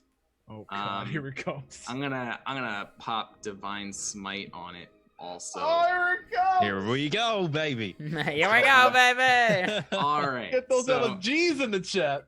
first off, Get we PogChamps in got- the chat, gamers. First off, we have when wielding a melee weapon in one hand and no other weapons, gain +2 to damage rolls. So Jesus. we have a D8 that was supposed to be last session too, but I didn't notice it. First, we got the 1D8, which is a 2. We get the +2 for the one-handed, which is 4. The Divine Smite, I'm spending a level 1 spell slot to cast it, and so I get to do 2d8 radiant damage to her. So we're at 4 right now, and then +5 + 1, 6 radiant damage. I know Bobby didn't just dab himself with a napkin. Well, We're at when you run the numbers like that, sir. Is it hot in here or is it just me? Giving him Yeah, the it's vapors, serious. man. So It is He's giving him the searing hot. vapors. I got the vapors, Mr. Beauregard. we're at 10 damage, and then we do 1d6 extra from Hunter's Mark. Chronic is so right. Like, I keep making the enemies harder and harder and harder, but you guys are, like, the most creative party I've ever played with. So, So that's 15, and then lastly we're doing Searing Smite, which deals 2d6 on top of that fire damage. So we're at 15 plus 4 is 19 plus 5 is 24 damage. yep.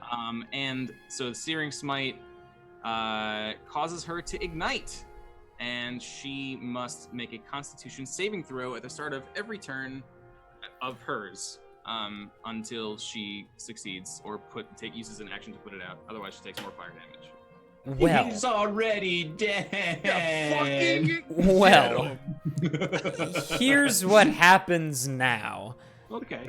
I'm going to change the music really quickly.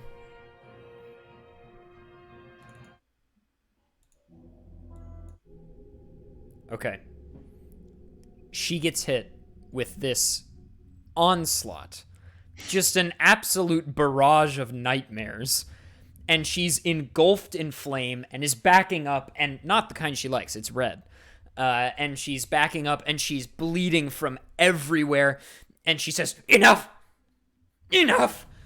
And she sort of starts gathering energy, even though it's not her turn. And she turns, and Luck and Gouger notice that this is happening, because no one else knows, but you're aware of what's about to happen. She grasps behind her with the green flame in her hand, and she severs the connection between her and the tree. And as she does this, you see a burst of light come out of the tree, and then a burst of energy come from her, and she's like, "Finally, I'm free of that holy energy." And then she, severs another connection that is clearly with the king. You see this spirit of the king sort of like emanate out of the back of her, and it's like a premonition of him, and it dissipates up to where he is physically. So, you know, his spirit sort of returns to him. And now she starts clasping her hands like this and goes like this, and then places her hands in front of her head again, and the music now returns. She says, "Power of Zalar, the priest of green, also fill me until my dying day." And she releases, and there's a big green handprint on her forehead with the ring finger ignited. And then she starts to emanate green light, and her eyes turn a deep, dark green, and her whole body gets engulfed in the green flame, and she casts a massive fireball at the ceiling, and it explodes. And she flies into the ceiling. She, goes like this onto the ground and flies up towards the ceiling and disappears into the town, and then lassos all of you with the green and throws you up. And now you're all in the center of town in Tyber. You're all just in the middle of all the shops, and there's a big crater behind her in the center of town. And all 6 of you are sort of on your backs, like all against the ground, and everybody takes 3 damage from the impact.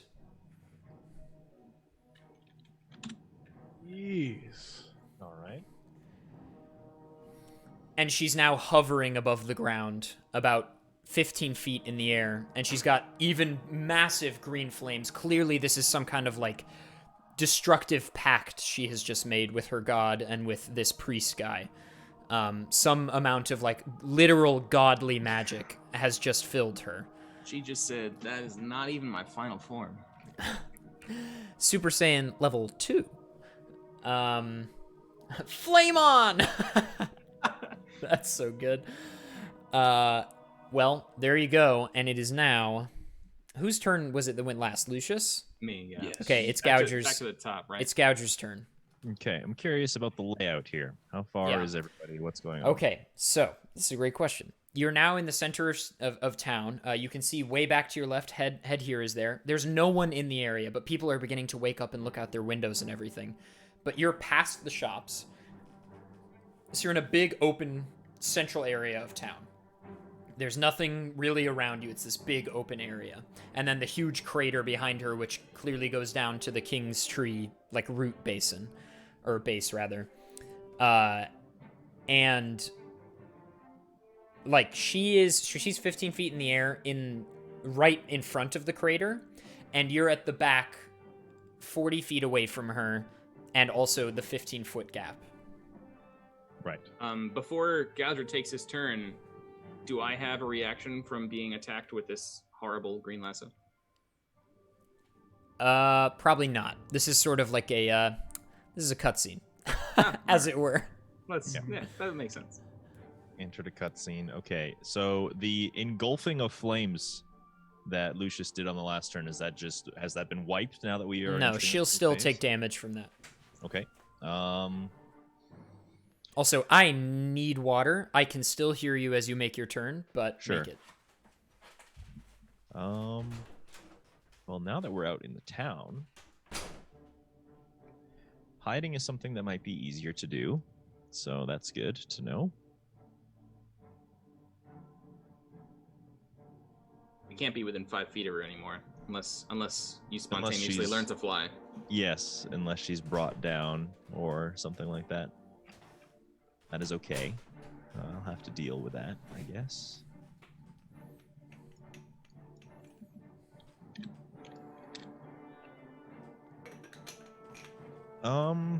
Well, there's not a whole lot of exciting stuff I can do in this situation, so Uh-oh. I know a lot of the sneakiness has kind of gone in this state until I can hide again.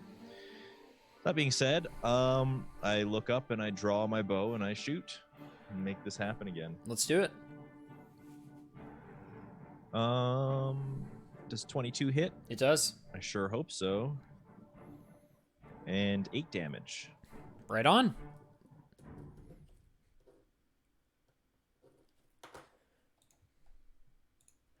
So you shoot her, This is not nearly epic enough. There we go. You shoot her with the arrow, and it hits her, and it's like nothing. And she incinerates it with her hand again. And it is now Grum's turn. But Would you wait. like to move? Yes. Yes. So, I mean, I can use my bonus action to hide. Now that we're in the town square, I'm sure there's things about that I could hide behind. Benches, lampposts on the Yep. corner, like the edges and corners and stuff. So I will find the nearest thing of that sort to hide behind. If I may. About 20 feet to the left of you, you're sort of in this like circular part that branches off into different paths. With like lawn in between or whatever. And just to the left of you, about 15 feet, there's a rather sturdy bench that you can hide behind. Right. Do I need to roll stealth on that? Yes. Well, okay. 24. So. Yeah. Okay. You're. Why do we even have him roll stealth anymore? It's not even worth it. What's your minimum stealth roll? I mean, I guess I could roll 1 and then it would be critical or whatever, right? But my stealth is +7, so Jeez. it's kind of beefy. Like it's That's real meaty. It's one of my proficiencies, and my dexterity is max. So Yeah. Yep. Min max. Mm-hmm. It is now Grum's turn. Very good. She's how far away? 15 feet in the air. What did I say? And- 40 feet? 40 feet? Okay. So I guess I will run forward 30 feet. That should put me in range for me to be close enough for a 30-foot attack with my grappling javelin, Yes. if you will. Yes. I would like to attempt to javelin her, and then before she has the opportunity to rip it out, immediately try and reel her in down Get it to in the there, ground baby. where I am. Get in there, I'm baby. gonna try. I'm gonna try. All right. This is very handy for me, by the way. Thank you for this. Let's see. You still have bless. I still have bless, and I'm trying to remember that's a range, not a melee, so I Yeah. don't get any bonuses on hit. I don't think on attack damage. Just your Well, attack. I do get the, just I your do get the attack javelin bonus. attack. Yeah. Okay, so that's 7 on top of 10, 17. It's a hit. Nice. Let's go. All right, we get the 1d6 plus 4. No bonus on rage because it is ranged. So, So what did I 10. say? D6. Or if it was max, 9. it'd be 10. 9. There you 9. go. Nice work. And I would like to reel her in, Sure. or try. Yeah. Make a strength. Just roll d20 and add strength. Okay, so is that a strength check? Yeah. Is so that not a good saving for- throw. You Not just a saving throw. no. You just but add you your but regular you strength. will no. You will. You're in rage, so Yeah, you that's what I'm saying. you get advantage on this. Advantage. Okay, so I'm pretty sure, D20. right? Let me. I forget which one. I'm almost It's certain. rage that does that. So Yeah. let's see. Advantage on strength yeah. checks Uh-huh. and strength saving throws. Okay. Yep. Nice. Cool. So Beat a D20. 5. Wait, no. Beat a 4. Good luck.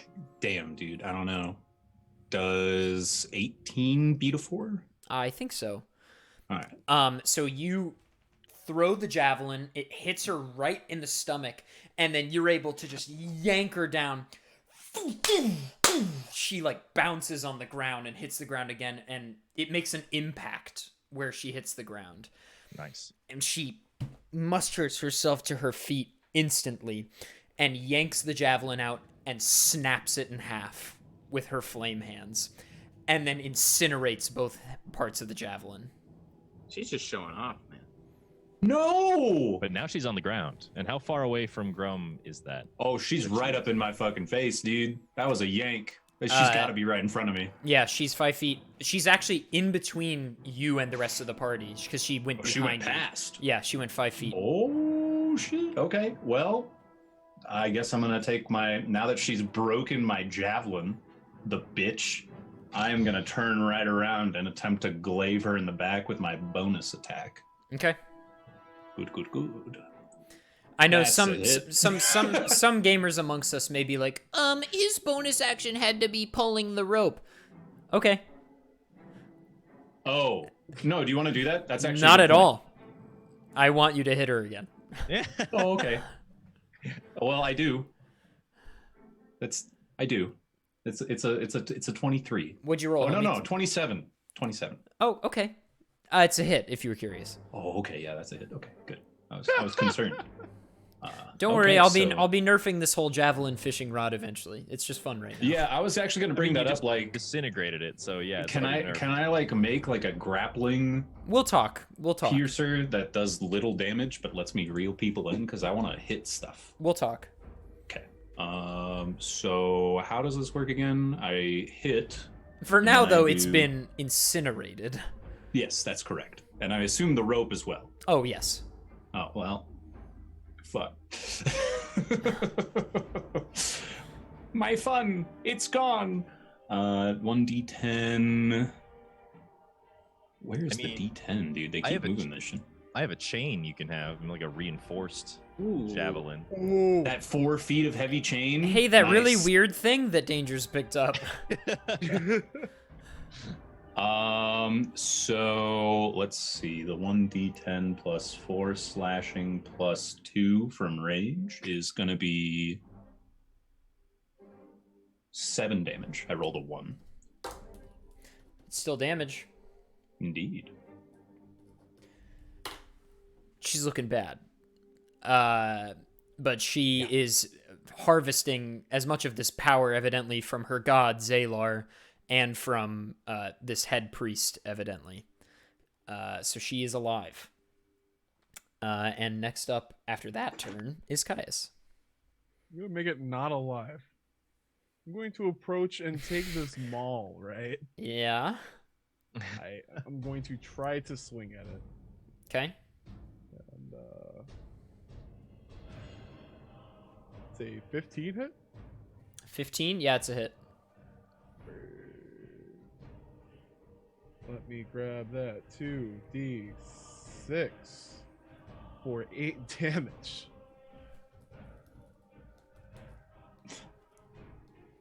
And as, Okay. Oh, I already walked up. Yeah, I think that'll be it. Though. I mean, you hit her and she takes the damage. And she's looking bloody. And up next is Luck. So, she's standing now, and Luck is 40 feet away. So he can't hit her with his melee weapons. He's cognizant of this. And he sees this opening in between Grum and Caius. And you are not ready for what he's about to do. Luck first pulls out the die, and he says the words. He says, "It's all just a roll of the die," and then he rolls his d6. Yes, he succeeded. This is so good. He's filled with confidence. He does his signature attack. He throws his rapier into the air flat, so it goes up into the air like this, and then he two-hands his hammer, takes swing, and right as it comes down, he hits the back of the rapier's handle with his hammer as hard as he can, and at like 300 miles an hour, the rapier goes straight into her chest. That's what I What? like to call the dangerous effect. That is an attack. That's dope. And it does a significant amount of damage. As impaling often does. He does 18 damage. Holy shit. Attaboy. Attaboy. With the rapier like stapler to one of the trees. Yeah, it goes all the way through her and then goes clean over the pit behind her and narrowly misses Grum by like inches. And then sticks into the wood steps that lead up to the Hall of Kings and just ding, and everyone can hear it ringing out. And Luck puts the hammer on his shoulder and he's like, "It's all just a day's work, isn't it?" And then that is his turn. What happened to the scary lady? She's alive. Oh shit.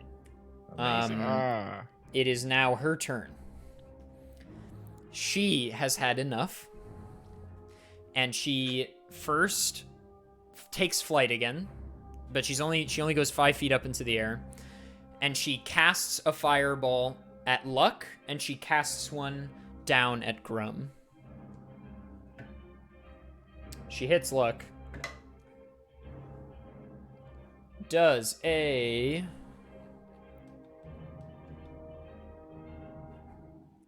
16 hit you, Patrick? Yes, it does. Okay. Roll damage. Okay, Luck is lucky. He takes 3 from this burst of flame. Patrick, you take 6. I forgot about the Searing Smite, that she has to take. Oh, yes. 1d6 fire damage. Sorry, Constitution saving throw against 14. She got 13. Okay, so she takes 1d6. She could also use an action to put out the flames. She's not going end it. to. Okay. She takes 1. Does that kill her before she hits me? No. Oh. So you take the 6 damage. Was it 6 or 7? What is this song that it keeps? It's a Dungeons and Dragons song, evidently. Was it 6 or 7? I thought it was 7. It's 6. Okay, that's good. And she now then releases 2 more big fireballs into nearby buildings. And one, and the people come running out. They're screaming, and the 2 buildings are quickly catching into green flames. And then her final thing that she's gonna do is she starts concentrating, and then because she's in this second phase, she didn't use this before. Because she's in this second phase, she immediately bursts forth this eminence of green energy out of her body that's like a shockwave. After concentrating in on, she like basically pulls all that green flame into her body that she just released onto you and Luck, and then all of it around her just outwards in one instant. And the radius is 30 feet of this sphere. No, head here is fine. Head here is too far away in town to have been hit by the flames. Head here is... Oh, thank God. Whew. Everyone within 30 feet takes... That's me. That's not me. Definitely me. 17 damage. Excuse? I'm a little confused as to my position, because she got pulled towards Grum, and were we all kind of... Oh, that's a good point. She only got pulled I 5... ran- She only got pulled... Oh, well, Grum I ran... pulled her 30 feet. I ran 30 ran feet 30 ahead, feet. So which you are... pulled And she her. was 40 She's feet away. 25 She's 25 feet away now, because she got pulled past me Yes. towards them. So Okay, she so hits... I'm within that. She hits everyone except for Grum, I think. Or everyone except for No. Gouger. Everyone except for Gouger. I was going to say, I'm like... Is this fire damage? No. Damn it. Wait. I mean, it's a fireball. You This did is say sort of she like drew an... in the fire. Yeah. So, yes. Yeah, this is a fire attack. Okay. As a tiefling, I have fire damage resistance. Okay, so you So I take half I take damage. half, which So, is rounded up to 9, Yes. right? Yes. No. Yes. Yeah. You're right. Cool. Well, Gouger does not get hit because he's at the bench. He's at the park bench. Yeah, I'm hiding behind the park bench. Have a nice day. All the grass around her is instantly scorched and gone. And there's wood everywhere that's aflame. And if I'm not mistaken, Grum is dead. that's correct. Or I'm well, negative he's 9. not. Oh wait. If you go negative, hang on. No, it's fine. If you go negative... Negative your actual HP total, That's right. you insta die. Yes. But he can make saving throws. Yes. And Caius, are you I also understand. knocked out? I am severely wounded. That also... But you're alive. That, Oh, luck. that ends my Luck takes 17. rage as well. Should think so. I'm no longer angry. You're I'm just unconscious. unconscious. Having I've been very pacified. angry dreams. Yes. Okay. Is this our first unconscious character? I think Yes. Grum's been unconscious once before. So No. No? Okay. That was in our. I think that was. that was in the like, one shot. That was in the one shot. True. I think it was I think it was Bobby who was unconscious in the one shot, if I'm not Was that- yeah, mistaken. probably. So Probably. now, Grum, on your turn, you will make a saving throw, or what is they? Are they called just saving throws? Death saves. You'll make a death save throw. So you roll a d20. If you get 11 through 20, it's a success, and you need 2 successes, right? 3. Or is it 3? It's three of either one. Yeah, Whichever so- one you hit 3 of first. So if you roll a 10 or lower, it's a fail. If you roll an 11 or higher, it's a success.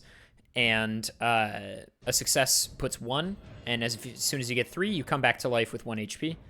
If you get 3, your character perma-dies.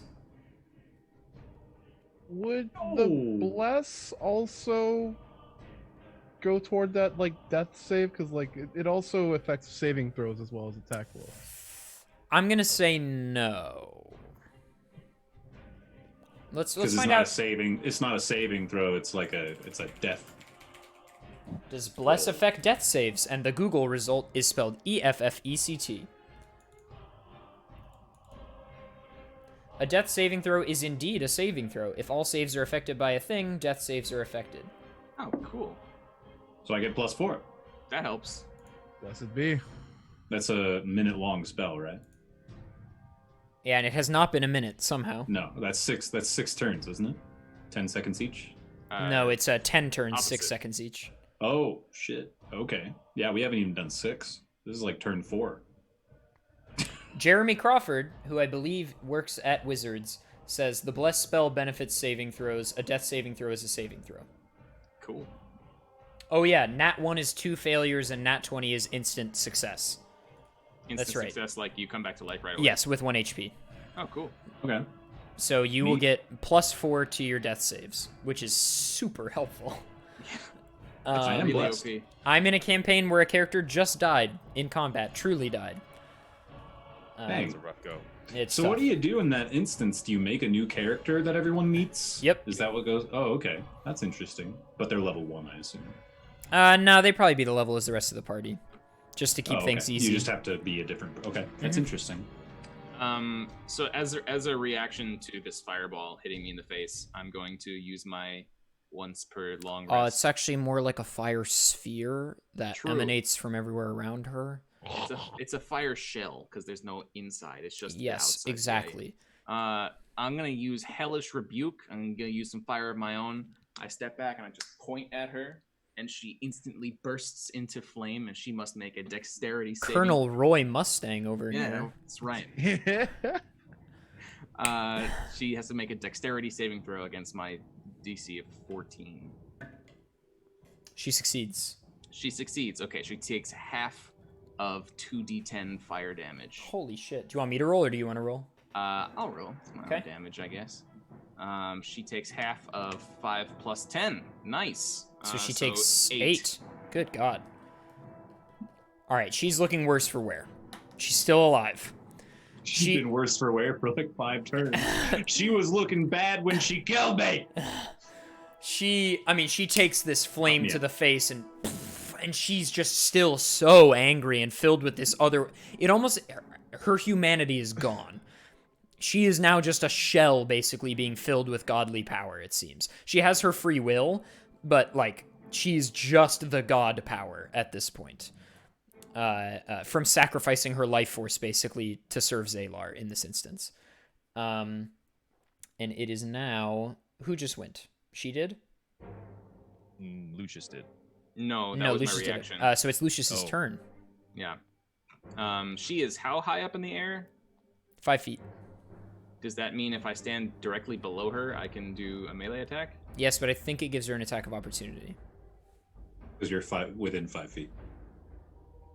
Wait. Well, what I is think the it's attack more of- just because you're below her. Oh.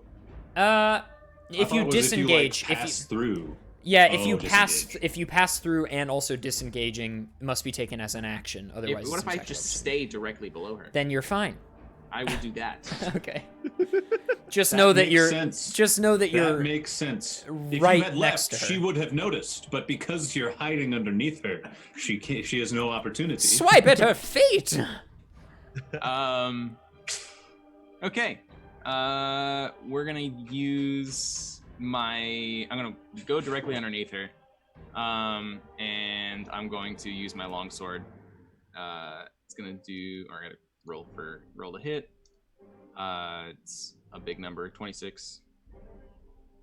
And then It's a hit. for damage, it's 1d8. I got a 3 plus 2 for one-handed. It's 5 plus 1d6 from Hunter's Mark. Is a 5, so that is 10 damage. You slice both of her feet off. Nice, that's cool. She's flying. Can I catch them? Yeah, sure.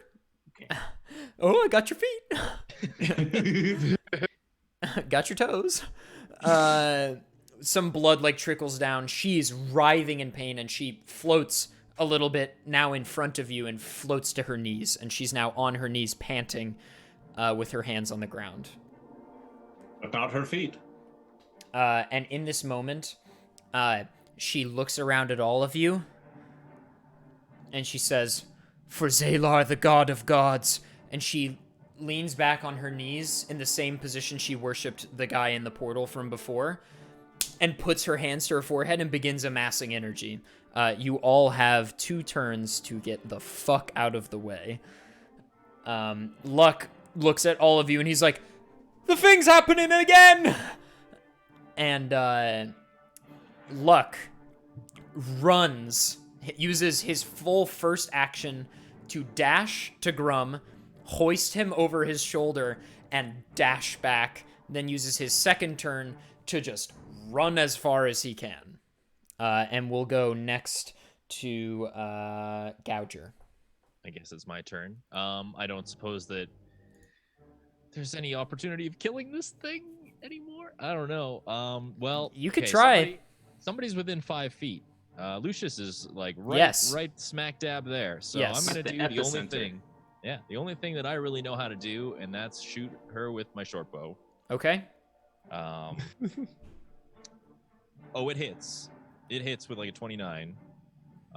So this does count as a sneak attack in that case, which means 3d6s, Here it comes. 14 damage to her. The arrow comes in, pierces her in the heart. She... Blood starts dribbling out of her mouth. She coughs and vomits up some blood, and she keeps her hands here and collapses to the ground dead. And you see the energy still sort of pulsating from her body, and it seems as though, for right now, she might not burst. She seems dead. Well, that's excellent. So how did Luck run by me like the same direction we were? Yeah, he's going first? west to the Well, front then of town. Then I use my bonus action to catch up with him. Okay. Just in case. Yeah, you're able to run. It is now Grum's turn, and you can make a saving throw. So roll a d20 and add 4. 16. That's one. That's a success. That's one success. Excellent. Just 2 more and you're in there, gamer. Yeah. So I assume if battle ends and I'm still unconscious, I just make saving throws until Yes, I or figure like out which... people can heal you. There are other ways for this to happen. Cool. Caius is next. Yeah, someone lay on hands. Yeah. Oh, if you get like healed by, say, a potion or a magic healing spell, it will bring you up 0 plus whatever they gave you. Gotcha. I think. Oh. I'm You think don't someone. heal from negative? Oh, you do go from negative. No, Danny's right. You go from negative. So whatever you were at, you must like clobber the Exceed. negative, and then Yeah, that's what I figured. yes, people can also go kill him intentionally if they want to. That is correct, Francesco. I'm Yes. sleepy. You can kill me. I'm sleepy. But if someone, I sort of like this house rule, and I know some other people play like this. You can go up to him and make a medicine check to do a save for him. That's Okay. something And that I like. for me? No. No. Oh shit! Sorry, Grum. I nicked your artery there. My bad. Uh-oh, pal. Ruh-roh, dog. So it is Kai's turn. Yes. Yeah, let's try this. Can I go over to Grum and attempt to help him up then? You can't reach them in your one turn, probably. Luck has me. Yeah, Luck Luck has Luck them. came and picked They're me up. running. Oh Over yeah, the that's right. shoulder That's and right. they're That's right. running That's away. right. That's right. That's right. So I'm never out, mind baby. I'm out. Never mind about that. I would I'm like to safe. make a full retreat.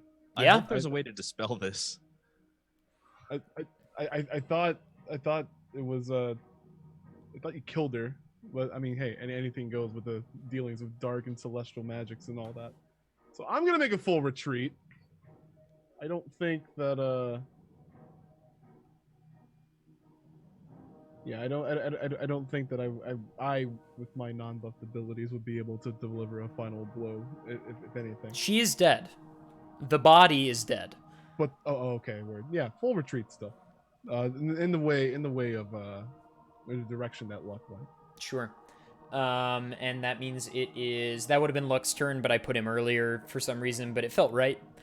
The Ring's turn, she's dead. And Lucius, it's now your turn. And you are right next to her. Yeah, I'm right there. What does she look like? Does she look like she's still glowing? There is energy within her. I'm so tempted to try things, but I also want to run away. Does your courageous pendant have any power here? Yeah, that's what I was wondering. No, I'm gonna just give you that one for you. All right. You'll find out what it does later. Okay. I'm gonna just use my action to dash. And Yeah. Double my speed. So I'm gonna run 60 feet in the direction. So that everybody all else of ran. you, and then, you have one more turn basically to make more action, and you all run away and able to make safe distance. And Luck all the while is yelling to get people out of their houses. And is like, run, run! And you see people clearing out and walking forward. And then everybody is sort of hundreds of feet away. And you're all just sort of standing. And you're looking towards the town center and no one's there anymore. And then everything goes silent. The city is completely at rest, and all of a sudden it feels like all the air in the city rests for a moment. Like the way it feels before a big storm. And then the clouds start to come into a close, and then green streaks of lightning begin to appear in the clouds. And then a central part of the clouds parts, and a singular strike of green lightning strikes the body, and it explodes into a 100-foot radius of this green flame eminent shell, destroying everything in its path. And that is the end of that battle. Dang. That was a battle and a half. That battle lasted an hour, It was a good one. but only Sure a was. minute of in-game time. I think it could have gone better. And we still have a little bit to go if you guys are cool to keep going just for a little bit. Sure. Tie up some loose ends, as it were. But first of all, can we get some congratulations in the chat? That was a boss motherfucking fight. Yeah. 2 phases and an ending move. I mean, the boys did it. They did it. They did it real good. We survived, except Grum. No, Hey, I survived. honestly- I'm just sleepy. I was expecting 1 or 2 players to die. And die as in, go Sleepy. unconscious. And you guys performed, as is the case always, better than I thought. Okay, so, the town will sort of flash forward a couple of hours. The people, you all, collapse after this. You, Luck, everyone. Luck is, some Grum and is like, someone heal this man! Someone heal this man! And, he refuses to let go of you. And, some local elf, scholars come in and they do some magic on you and heal you, but you're dead asleep. And you all sort of collapse to the ground and pass out after this massive onslaught of, you've been awake for forever. And it's now 5 a.m. And so you awake and you're all in an unfamiliar room. It's a very nice room with a lot of these wooden bedposts we saw before. Excellent excellent mattresses. You can feel head here pillows beneath you. They're not the like nice, they're not the nice magical ones you guys have bought. They're just like really nice pillows. And the king, Balior, is sitting on the other side of the room, and he's reading some book. And he notices that you've all sort of awoken at the same time. And he says, you're awake. My friends, thank you. You saved our town. We encountered some losses, but you saved us. And he is a completely different person than he was before. You remember this 16-year-old kid who could barely walk from his bed to the chair. And now he's this life-filled, energetic young lad who seems excited to be the king of this city. And he runs up to all of you and he says, I know you guys didn't think that I was like seeing and like understanding what was happening, but I was like I couldn't like think things or like do things, but like I saw things and like, oh my god, you guys were like, and he was like, and that one guy was like, and then like I hit the thing like with that thing. You guys, that was cool. And he's like, we have a great feast in the hall.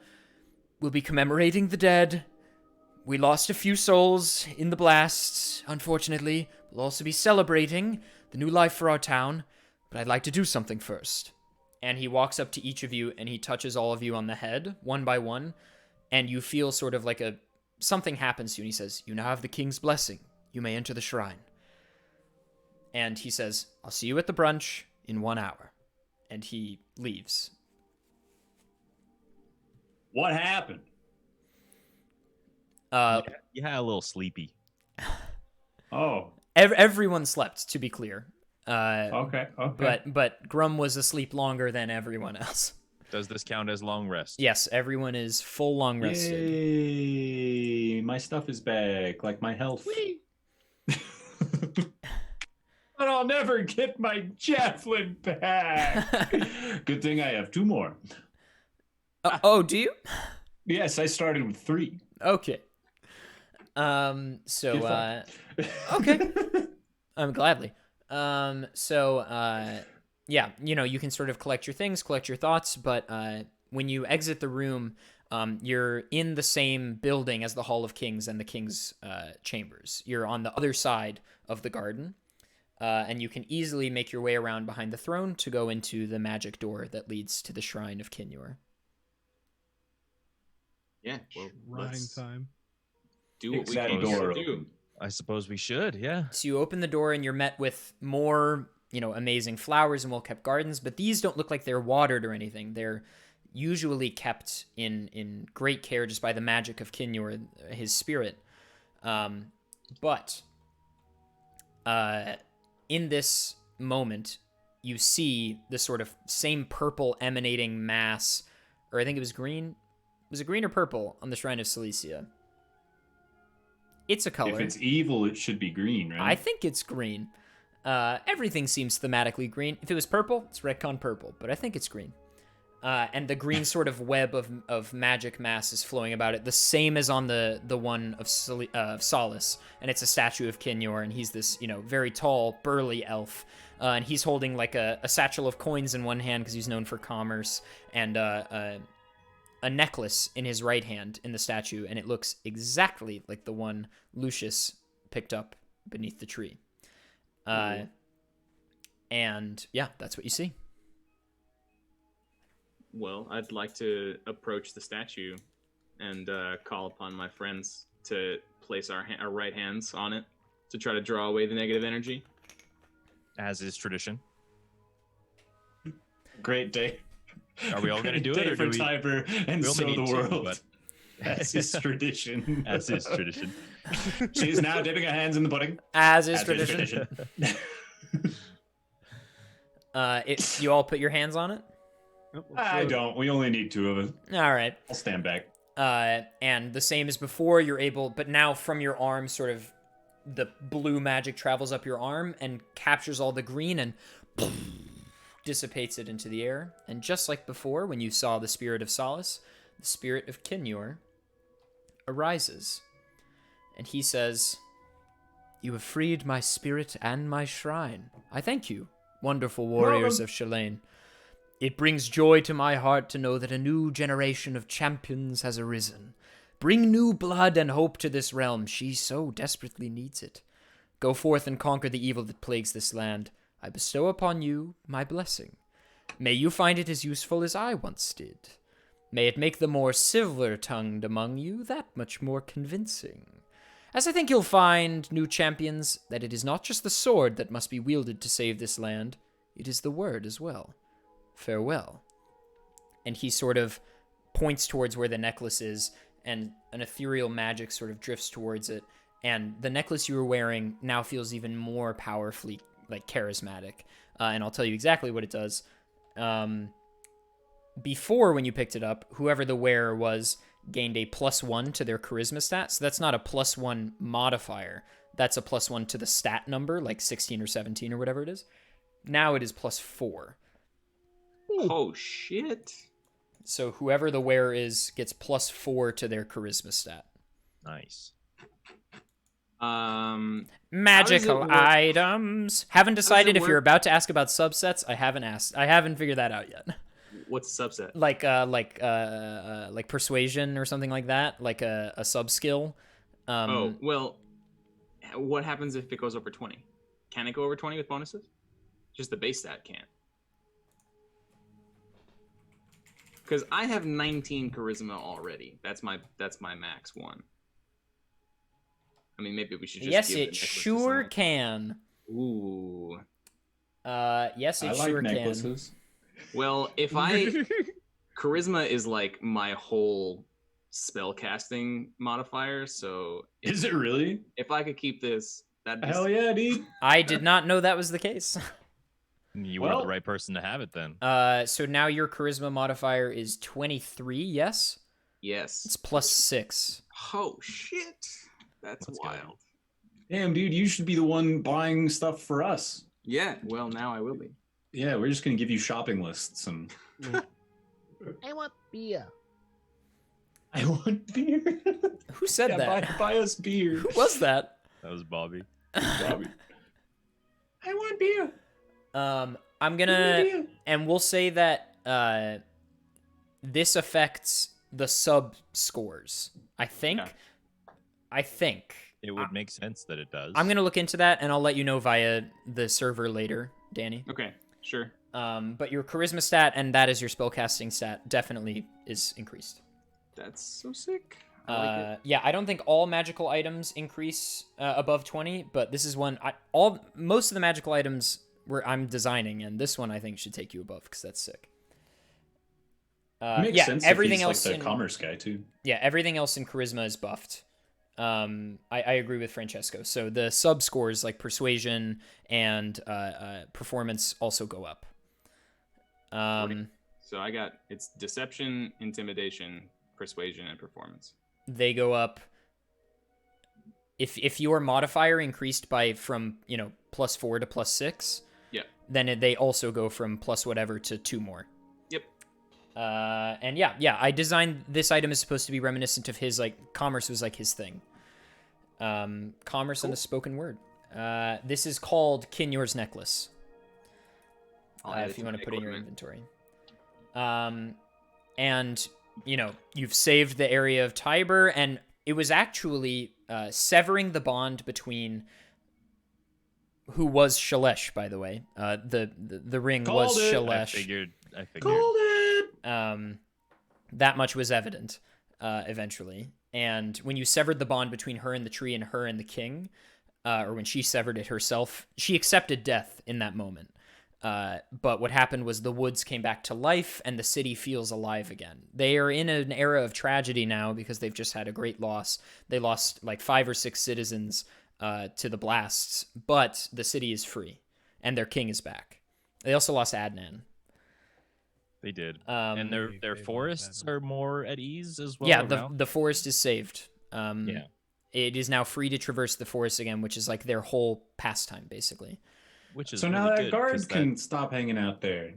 He didn't seem like he was having fun at the forest. Yo, edge? yeah, he was not happy.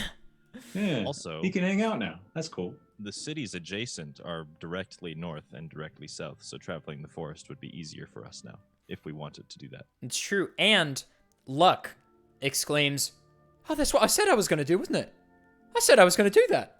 I kind of did that. All right. Okay. Cool." You did it. He's very pleased that he did what he set out to do, which was save the forest. All right. So So you go to this brunch. It's a magnificent brunch. yeah, and there we go. there's just a Oh, don't spread make me of hungry. gorgeous food. Oh, you motherfucker! You're gonna talk about the food, aren't you? There's plates of just apples and grapes and bananas and these wondrous fruit platters. And then you look to your left and there's these rack of lamb braised with this gorgeous, gorgeous glaze. And then there's all these different proteins. There's a spinning spit with like a pig on it. And Is there an upset, middle-aged looking elf man cutting up roast beef at the end? yes, and the knife just isn't sharp enough. Yeah. He wishes he had one of those things. And there's a guy cutting cut of pig off of the spit. There's lots of vegan gyro, options because there nice. are lots of elves that are vegan pig. and vegetarian. There's these wonderful vegetable wraps, and you drink and eat for many hours into the afternoon, and then the king Ballior calls you into his room. He wants to speak with you. We shall go. So, the party's died down, everybody's retreated. He gave a big speech about understanding elven values. He's a completely different man. And you sense that this might not have only freed him, but also made him the king he needs to be. Even though his spirit was trapped, now untrapped, he's also a better king in this way. And so he calls you into his room, and he says, "My friends, without you, we certainly could not have done what we just did. And I wish to help you in any way that I can. I understand that this threat is probably greater than my own city of Tyber, and if there is anything I can do in the future to aid your quest, do not hesitate to let me know. I owe my life to you. So, should you need to contact me or anything like that, please feel free. Oh, and I also have one more gift." And he goes into this trunk by his bed, and he rummages through it, and he's like, here it is. And he pulls out this bow, and it's a gorgeous bow. And he says, "I'm not much of a fighter. This was my father's. He used it, and his father before him. And it has a name. Oh, and this one I did not design. I found it in the book and was like, oh, that's sick." This is an oath bow. And it is so cool looking. See if I can get a picture up on the stream by just showing the book. It looks like that. And you can pop over to the stream with low latency, like, if you want to see it. Ooh. And Looks it's, like antlers. yeah, it's this gorgeous, it's wood, but it doesn't, it feels like nothing you've ever touched. And it's got this gold encrusted handle, and the bow parts are these like nice crests. And the oath bow is amazing. And he says, "This was my father's, but again, I'm not much of a fighter, so should you want it, I'd like one of you to have it. Or, any of you, as it were." And he says, "You don't have to decide now if you don't want to." And here is what the oath bow does. It is so cool. Nose. When you knock an arrow on this bow, it whispers in Elvish, swift defeat to my enemies. When you use this weapon to make a ranged attack, you can, as a command phrase, say, swift death to you who have wronged me. The target of your attack becomes your sworn enemy until it dies or until dawn 7 days later. You can have only one such sworn enemy at a time. When your sworn enemy dies, you can choose a new one after the next dawn. When you make a ranged attack roll with this weapon against your sworn enemy, you have advantage on the roll. In addition, your target gains no benefit from cover other than total cover. So unless they're totally hidden, the arrow will always have advantage. And you suffer no disadvantage due to long range, so you can fire at the full long range with no disadvantage. If the attack hits, your sworn enemy takes an extra 3d6 piercing on top of the longbow damage. So it is a longbow in base stats. While your sworn enemy lives, you have disadvantage on attack rolls with all other weapons. Interesting. This seems like a Caius sort of thing to me. I was gonna say it's not a short bow, is it? No, it's a longbow. Yeah, that's a Caius thing. I snort in disgust at the thought of a bow.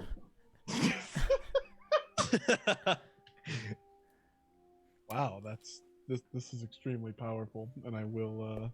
And though he is not, prejudiced in any way, he is. I think you can sense kind of pleased that an elf is, or someone descendant from elves is receiving this item, which his father so cherished. Then I will gladly accept. Sorry, what was it? The Oath Breaker? What? The oath, Oath bow. bow. Oath Bow. My bad. It's not Kingdom The Hearts, Oath dude. Bow. Someone's about to get broken with this Oath Bow. But thank you. Yeah, I humbly accept. And he says, "My friends, I understand. If you must go now and save the world, I guess. I wish you all the best. And again, anything I can do, do not fear to let me know." I do what have, would be the best way to the north or south? Just straight through the woods? Or would you happen to know as king of the realm? To get to Shalos, which is the northern city, he says, Shalos, if that's your next destination, to the north, you could travel through the Tiberian forest, and I would recommend it either way. You'll come across the Elorian Lake. It's a massive body of water, and someone can type !map. Patty got it. The Elorian Lake you'll come into contact with. I've heard that as of late, it might be safer, surprisingly, to take the Erismithian swamps. Supposedly, the city is probably not in great shape either. Something is wrong on the eastern shore. I wouldn't take the southern path if I were you. I don't know exactly why, but all my guards that do trade routes have said that it's not the way to go. What about Columnos to the south? If you wanted to go to Columnos, really any way will suffice. I would go south through the forest and then find one of the many bridges along the ring of river that surrounds it. Tyber being a coastal city, you wouldn't happen to have a trade boat going to one of these cities soon, would you? That we could possibly hitch a ride on? We have trade boats leaving all the time.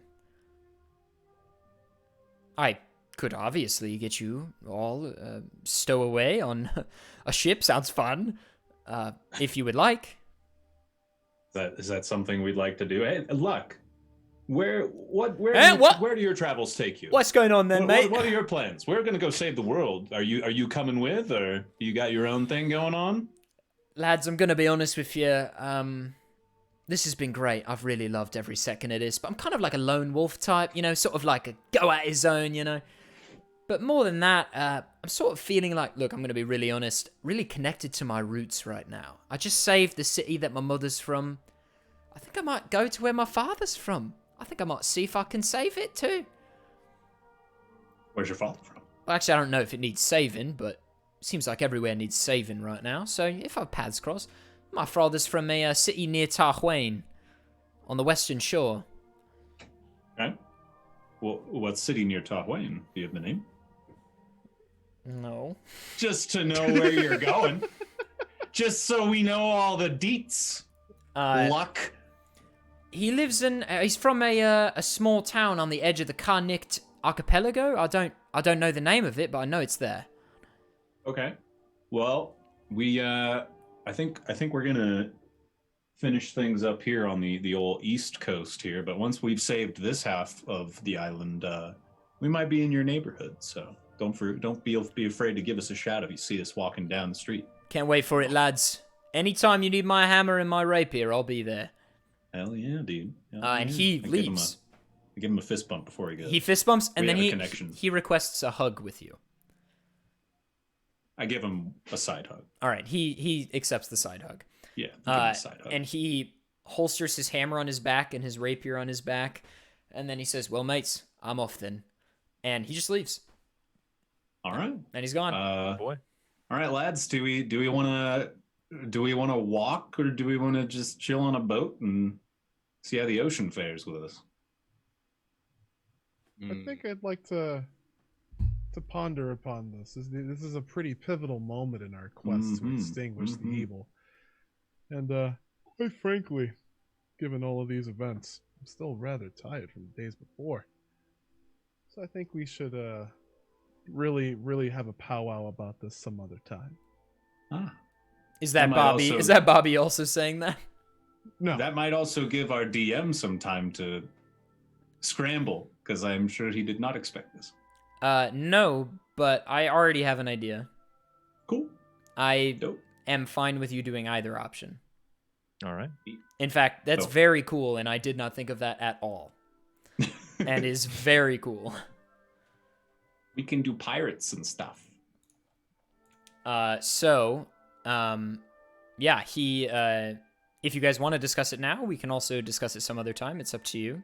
I care not either way. We're probably 10 minutes out from finishing. I'm gonna be real with you guys. My draconic stuff is like lightning related, so the possibility of running into like water-based things with lightning breath is kind of tantalizing for me. But That's fair. There also might be water-based things in the swamp that we would pass through on foot. So. Very true. Very true. I'm also down for whatever. It was just a thought. Yeah. So northwest, out of the forest, into the swamps, and I feel as though Into there's more shadows? opportunities for interesting things to happen on foot.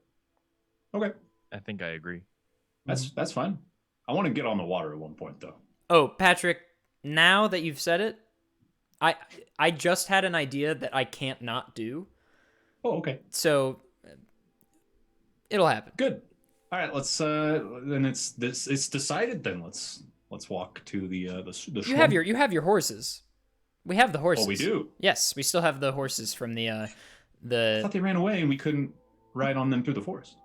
No, they were you couldn't ride on them through the forest, but you like walked them to the and then they were like I misunderstood. put Got into it, the stables Got or it. I whatever. thought we like bailed because they No. weren't our horses. No. Okay. Dope. Okay. Well, let's Well, I guess walk our horses through the forest. And... yeah, King Ballier says, "Well, best of luck to you all." Oh, Ballier, by the way, if Yeah. you haven't tried already, head here, primo pillows. He pulls out a notepad and a quill from his desk, and he's like, "I've been writing down a list of things I didn't get to do while I was possessed." And he's like, he adds head here to the list, and he's like, "Bacon, head here. All right." And he puts You won't regret it. he puts the notepad away and puts the quill down. I And also give him a fist bump. he gives you a fist bump back. Excellent. And you guys are free to leave the city if you would like. I don't see why we wouldn't. Should we stop by a shop of some kind before we go? Maybe restock on rope? I'm fucking with you. Specifically for you, yes. Yeah. So as you embark the city, newfound pride in your ability to conquer what has easily been your greatest challenge yet. I mean, everything pales in comparison to the fight you just undertook. You fought what was essentially a person filled with the energy of a god. But you're also sort of unsettled, right? Because the voice you heard talking to the ring seemed to imply that not only had you already fought one of his next in command before, the Index, he said, and you freed the Index's demon, so this must be the guy from Cilicia, right? From the first adventure, or for the first session. The big scary boy that we exorcised, right? Yeah. So the Index is clearly the guy that summoned that, right? And now you've also fought the Ring. So of this group of 6 that has been taking over these shrines, clearly there are several of them. Didn't the Index like get on some crazy flying creature to? He escape got from on us? he got on a dragon. Fun. And though you saved the city, you feel things may be worse than you thought. And Kolumnos is clearly, while not taken yet, he mentioned it a few times, we need the council to this, and that. So Kolumnos is clearly on his radar, this green priest, this servant of Zalar, as it were, whom you have not met. And So you're sort of riding out of the forest, proud but thinking. And while you're deep in thought, and you're riding north through the Tiberian forest, which, by the way, is a lot like the pictures Patrick and Bobby both have up. Sunlight is shining through, finding its way onto your shoulders and on your head, warming your backs. And some deer prance by.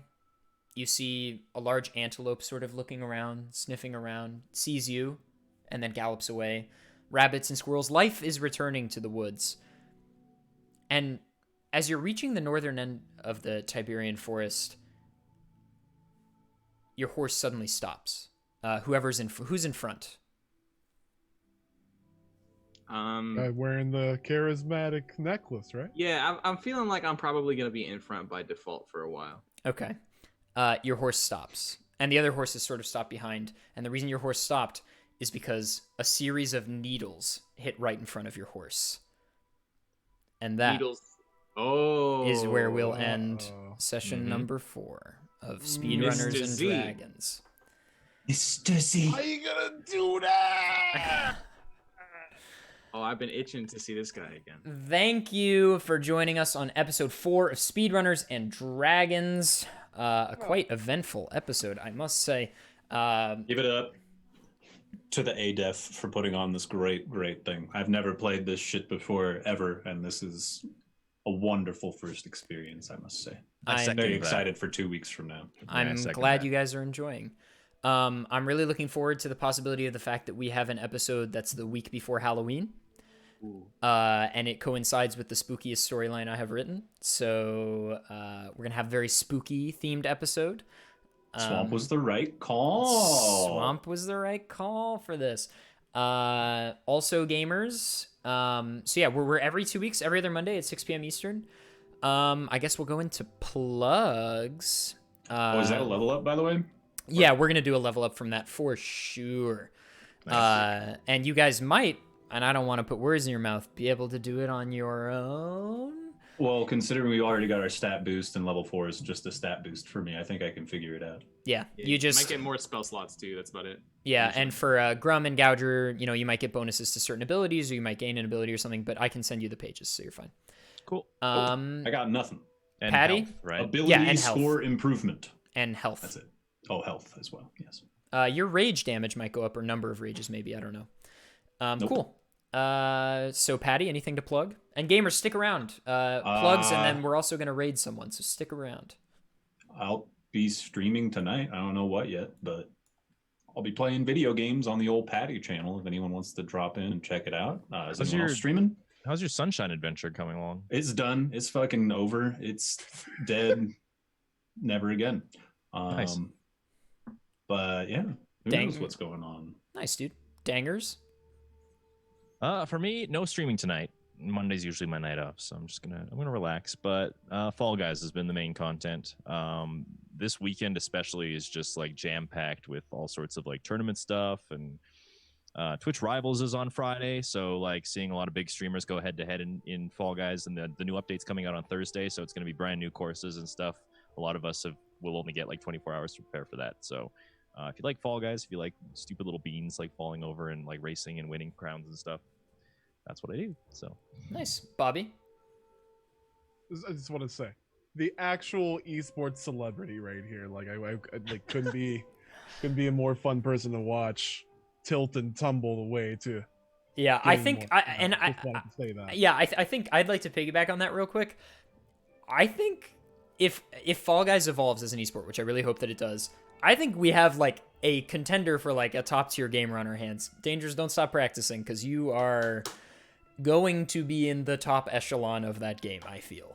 if I can like promote the Twitter, I've been posting a couple of like tournament wins, I guess, and there have been some pretty clutch moments. Like if you don't really know what like Fall Guys can be, watch some of those and maybe that'll interest you.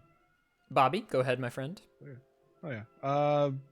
Not doing anything special. Just doing some more AGDQ grind. Just recently got a PB in Castlevania Rondo of Blood, which I actually play on. I don't know if you folks can see this at home on a hitbox, which is really clicky clacky.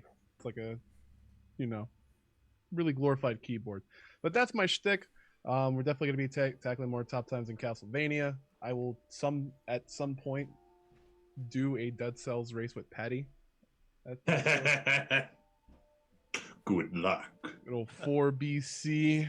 That's fine. Also, I mean, not to throw the humble brag right back on Bobby here, but he's just like, yeah, you know, I run a GDQ show. It's Oh yeah, Super Boss I Bros. am a weekly remiss GDQ show. to mention my own GDQ show, Dangers with the Assist. We've just been kind of Bourbon Bob right here. Oh. But yeah, we have our GDQ show, the third ever episode of Super Boss Brothers. If you haven't seen it, it's a nice, cool gauntlet game show like Nick Arcade, hosted by myself and Big John. It's also going to be on this Friday, 7 p.m. Eastern. Definitely have two additional or two extra contestants that are fiercely skilled in retro games, and they're probably going to fail for your entertainment. So definitely come and watch that on Friday. And Danny. Yeah, I've been working on glitchless Ocarina of Time runs, trying to take back a record that I held for about a year and a half prior to a couple months ago. And kind of along those same lines, this coming Saturday at 12 noon, I'm going to be doing a race of glitchless Ocarina of Time against some other people in the community, except there's going to be something a little bit weird about it. We're going to be using the Ocarina of Time practice ROM, which is a hack that has all kinds of interesting tools that we usually use for practice, except this time we're going to make it work against us. And we're going to get rid of all the textures. We're going to get rid of everything that you can see in the game, aside from the cylindrical hitboxes of everything in the game. And we're going to be racing through the entire game with just a bunch of cylinders on the screen. And it's going to be goofy, and it's probably going to take hours. So if you want to watch me suffer, I have a little tiny promo video that I'm going to link in the chat on Twitter, and seeing me fighting some Stalfos, how it's going to look. I feel left out because I didn't plug shit. I am still streaming tonight, but probably in the next day or two here, my roommate Austin, who's not a streamer but is a gamer, he will be continuing his playthrough. I'm going to make him continue his playthrough of A Link to the Past for the first time. Knows nothing about the game, just got to the first Aghanim instance and has not beaten him yet. So Very early. Watching Austin Yes. play games is very fun. Can confirm. And I sit next to him and make him look like a bigger fool than he is. It's great. So that'll be happening in the next couple nights here. Maybe even tonight. Probably not, but maybe. So yeah, look out for that. Nice. I'll go last. I'm pushing for partners still. That's my big thing right now. Streaming this week 6 days a week. Most weeks it's 5 days a week, but Speedrunners Dragons is 6 days. I'm streaming several hours every time. So if you ever see me live, if you wouldn't mind popping the stream open, even if you're just lurking, truly it is more helpful than you would think. Because there's any number counts. But yeah, we're hanging out. I'm playing Breath of the Wild all dungeons 4 to 5 times a week, and I'm also mixing in Mario 35 all the time now because it's a blast. I'm pretty okay at it. And I've submitted it for AGDQ, so I gotta get even better because if I want to beat Cosmic, which will be impossible, I am gonna need to practice my ass off. So I'm gonna be playing a lot of Mario 35. Oh, a thing I'm doing this Friday at 10 a.m. Eastern, I'm racing DGR Dave at first to 5 wins in Super Mario 35. Should take like an hour and a half or so, or longer if we play poorly, and should be good fun. So don't miss it. And I think that's it for us. We are gonna raid